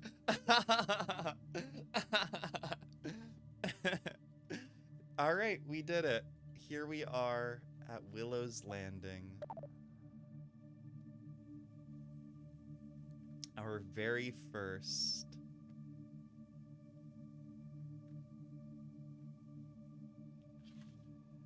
If you can't tell, I'm trying to set up a photo op for the thumbnail, okay? Can I hide the nav ball? Maybe not. This'll work. This is good enough. Oh, you know, I have F12 on this keyboard. All right, whatever.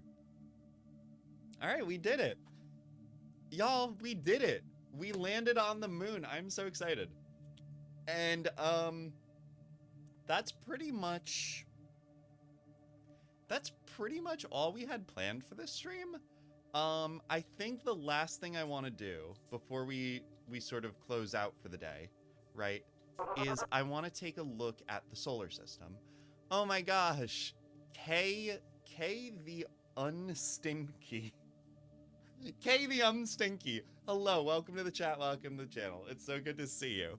As you no doubt know, every follower gets a glow stick. It is so good to see you. And ooh, you are the first person today to get a truly orange glow stick. I love that. This one really matches the outfit. I love that. I love that. We have so many glow sticks today. That's so exciting. That's so exciting. I might have to buy more glow sticks. Holy shit. That's amazing. All right, so sorry, let's get Bill back into, before I fuck around with the glow stick, let's just make sure we can get Bill back into the capsule. Now, Bill is aware that getting home was not within the scope of this mission. I want to be clear about that. There were no aspersions, there were no expectations that Bill would be coming home. Today, we are only occupied with landing on the moon. We never said anything about coming back. So, Bill accepts his fate fully and without condition. So yeah, I consider this a success. So this was our main goal for the stream today. I'm super happy with how this went.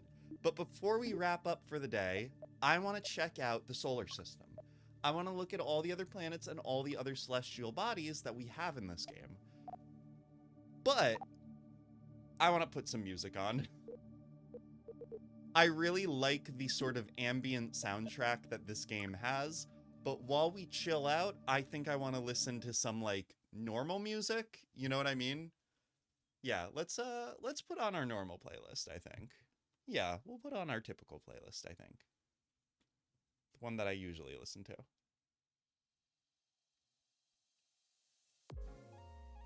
There we go. Just a few little tunes to wrap up our stream to. Yeah, there we go. All right, Kay, thank you again for following. Here is your orange glow stick. I love that for you. I love it.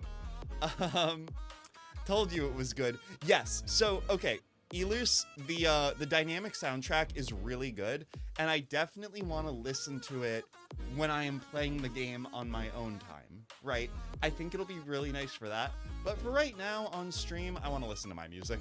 I like my music. Adversary, can we wait until we are at 300? I wait for nobody. I wait only for myself on this channel, okay? But if you get to 300, then, know, that's on you. Okay, I'm back. Are we on the moon? We are on the moon. We've done it, Vale. Look. Bill has landed a rocket. I'm gonna turn the music down just a little bit. Moon! We did it. Yeah, Bill has landed the rocket. We have made it to the moon, and that's it. We're here. Oh, we've named this location Willow's Crater, right? Or a Willow's Landing. Yeah. So this spot is forever known as Willow's Landing, which I think is really sweet. All right, so Vault has redeemed Lead My Raid. So, where would you like us to raid? What channel? Since we'll be ending the stream soon, who are we going to raid? I am perfectly open to suggestions. Let's see. Novus Angelite. Okay. All right. We will check them out. Sounds like a very cool channel. All right. So this is our solar system. I just wanted to take a look at this before we ended stream, because in Kerbal Space Program 1, there were like 5 planets or whatever, and I wanted to see if this game has all the same ones. So it looks like we have Kerbal, right, which is the sun. And yeah, ooh, she's looking good. That is a very good looking sun. And then the next planet out, we have Moho, which Moho is really sort of like, I don't know, the Mercury allegory, right? I remember Moho being very boring in Kerbal Space Program 1. And I'm not gonna lie to you, she looks pretty boring in this game too. Okay. So next up, we should have Kerbin, right? Or no, Eve comes next, I think. Yeah. Oh, Eve. Oh, Eve. Eve is the bane of so many players' existence. Eve is one absolute bitch of a celestial body. She has a very dense atmosphere and a very high specific gravity, right? So while it is very easy to land on Eve, it is very difficult to come back. Our previous playthrough of Kerbal Space Program 1 ended in abject failure because I tried doing a mission to Eve. So yeah, Eve is a very terribly difficult planet to deal with. Let's see, Vault says it was Novus Angelite's birthday yesterday, and I want to give him something. Okay, all right, cool. That sounds really nice.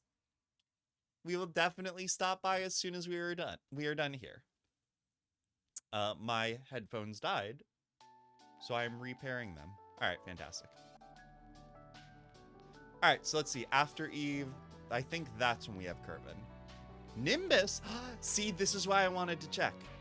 This is why I wanted to look at the solar system. Nimbus is new. That's so cool. So there are new planets? What is Nimbus? Wait, what? Wait, what? What the fuck is Nimbus? Nimbus. Oh, okay. Nimbus is a moon, I guess?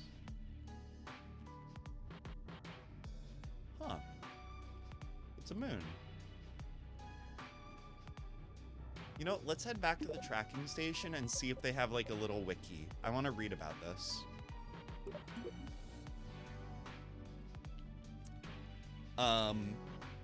Vale says that Eve is purple Venus. That is exactly it. Yeah, Eve is the Venus allegory. So Kerbal Space Program is interesting. It has an allegory for a lot of planets, but one thing that I really like and admire about the writing for Kerbal Space Program is that nothing is like a one-to-one allegory. You know what I mean? Like, Eve isn't exactly Venus. It is, but it isn't. Eve has its own identity. The same is true for Moho or Duna or any of the other planets. All right, let's go to the tracking station. Do the continents on Kerbin look the same? That's the planet, right? Or is that the system? As they did in KSP1. Yeah. I don't think the oh, maybe they are, actually. I mean, yeah, this looks kind of like Africa, doesn't it? Or South America? This looks vaguely... You know what? I am not smart enough about geography to say. I don't think... Ooh, I'm gonna turn down the game audio a little bit. Because the rumbling ambience was a little much. Yeah, I don't know. I don't think the continents match real world continents. They definitely didn't look like Earth continents in the first one, but I do sort of remember a small Africa-shaped peninsula. Yeah, I think you're right. I don't think they follow the continents in on the real planet Earth. Yeah. For one thing, Kerbin is much smaller than Earth, so geographically, I don't know if it would even really work out. Again, everything in this game is a very sort of rough allegory. But I like that. I like that they don't make it exactly a one-to-one. Alright, so... Wait. Did I just read it wrong? Oh my god. You guys, I'm so fucking stupid.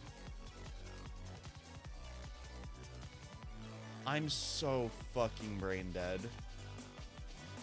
I got all worked up because I thought this moon was called Nimbus, right? Holy shit, I'm so stupid.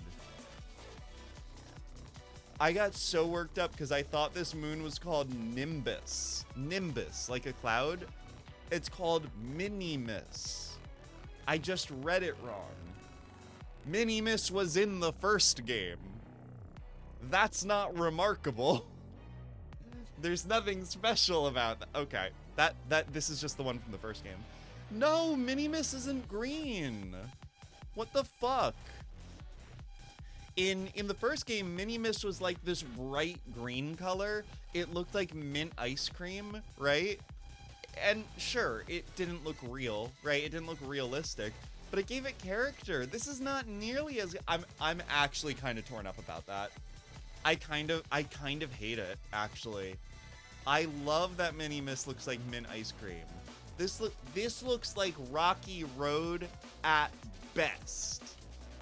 Fucked up. I actually kind of don't like this. What does the synopsis say? All right, let's see. Let me see if I can read the synopsis. All right. Kerbin's second moon,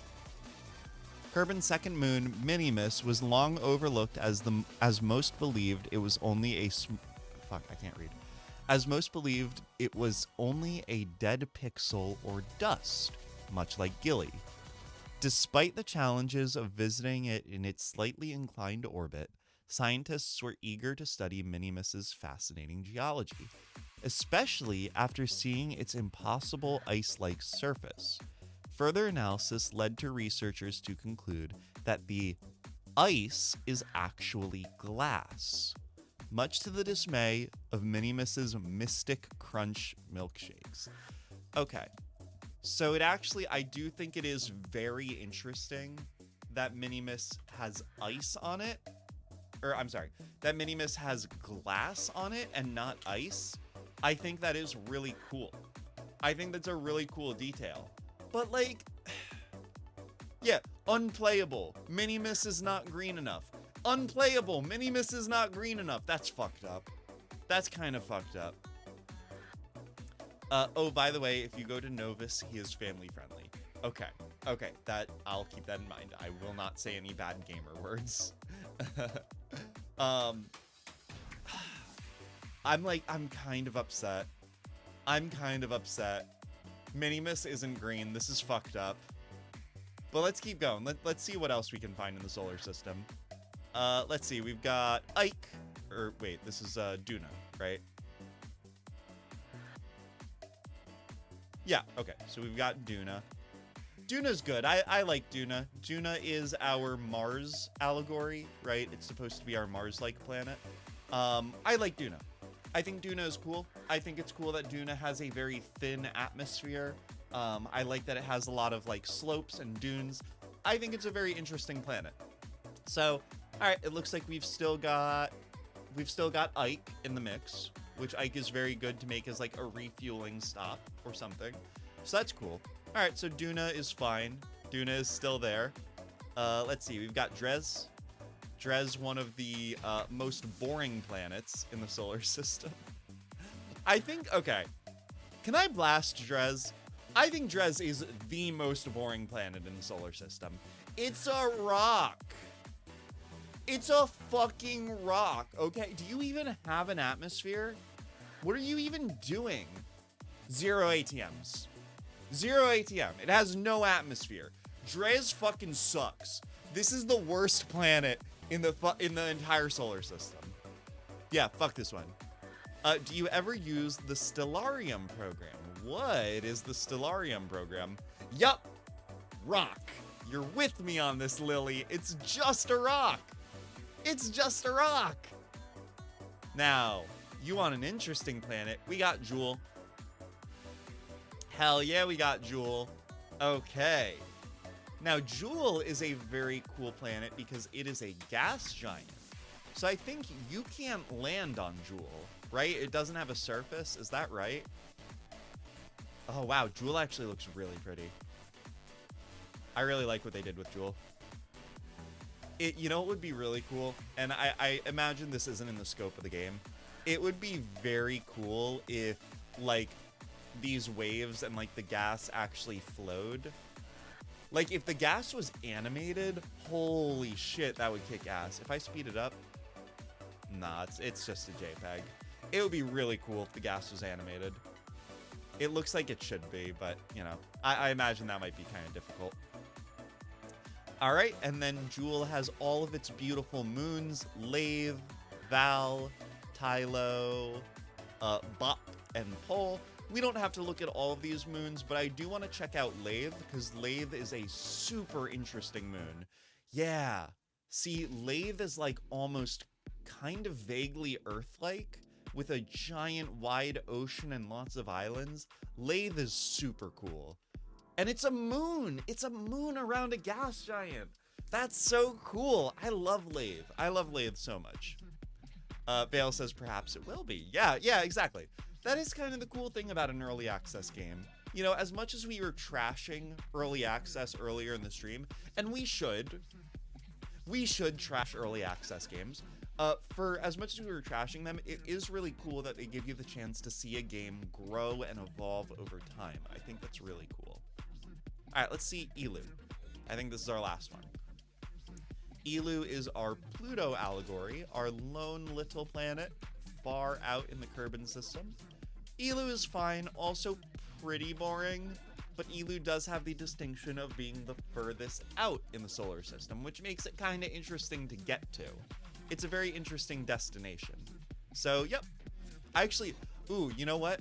One thing I do like about Elu are all of these very sharp and deep ravines. I think that's really cool. It makes it look like it's a fractured planet, right? Like it was squeezed too tightly or something. I think that's really cool. So yeah, okay. So it looks like there are no surprises in the Kerbin system. It looks like everything is exactly where we left it.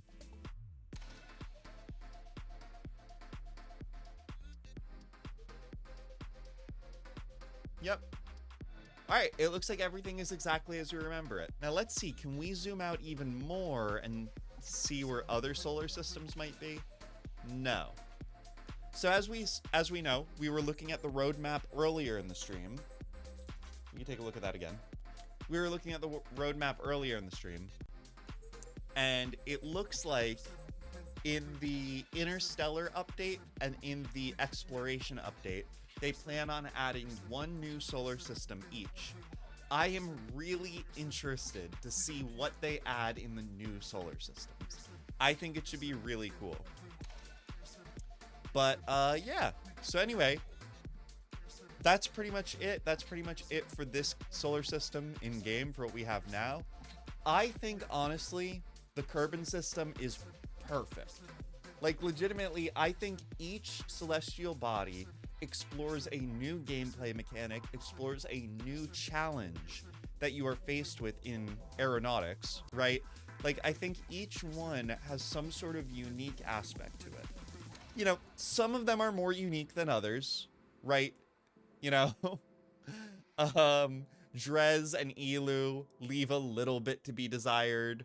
Moho is a little uninteresting, you know, but even then, I think each of them have some sort of cool distinction. What I'm interested in seeing is what Private Division does to make the other solar systems interesting. What are they going to add to the other solar systems that will make me want to go visit them? What can they add to these planets that will make them distinct from other planets? That's what I'm really interested in seeing. Obviously, getting to a new solar system is an enormous gameplay challenge in its own right, and that on its own is a really difficult thing. But I don't know. I want to know if they're going to have any intrinsic reasons for us to want to go to these star systems, for us to want to go to these planets. So, I'm really excited, actually. I was kind of expecting to be let down by this game, but legitimately, I'm pretty impressed.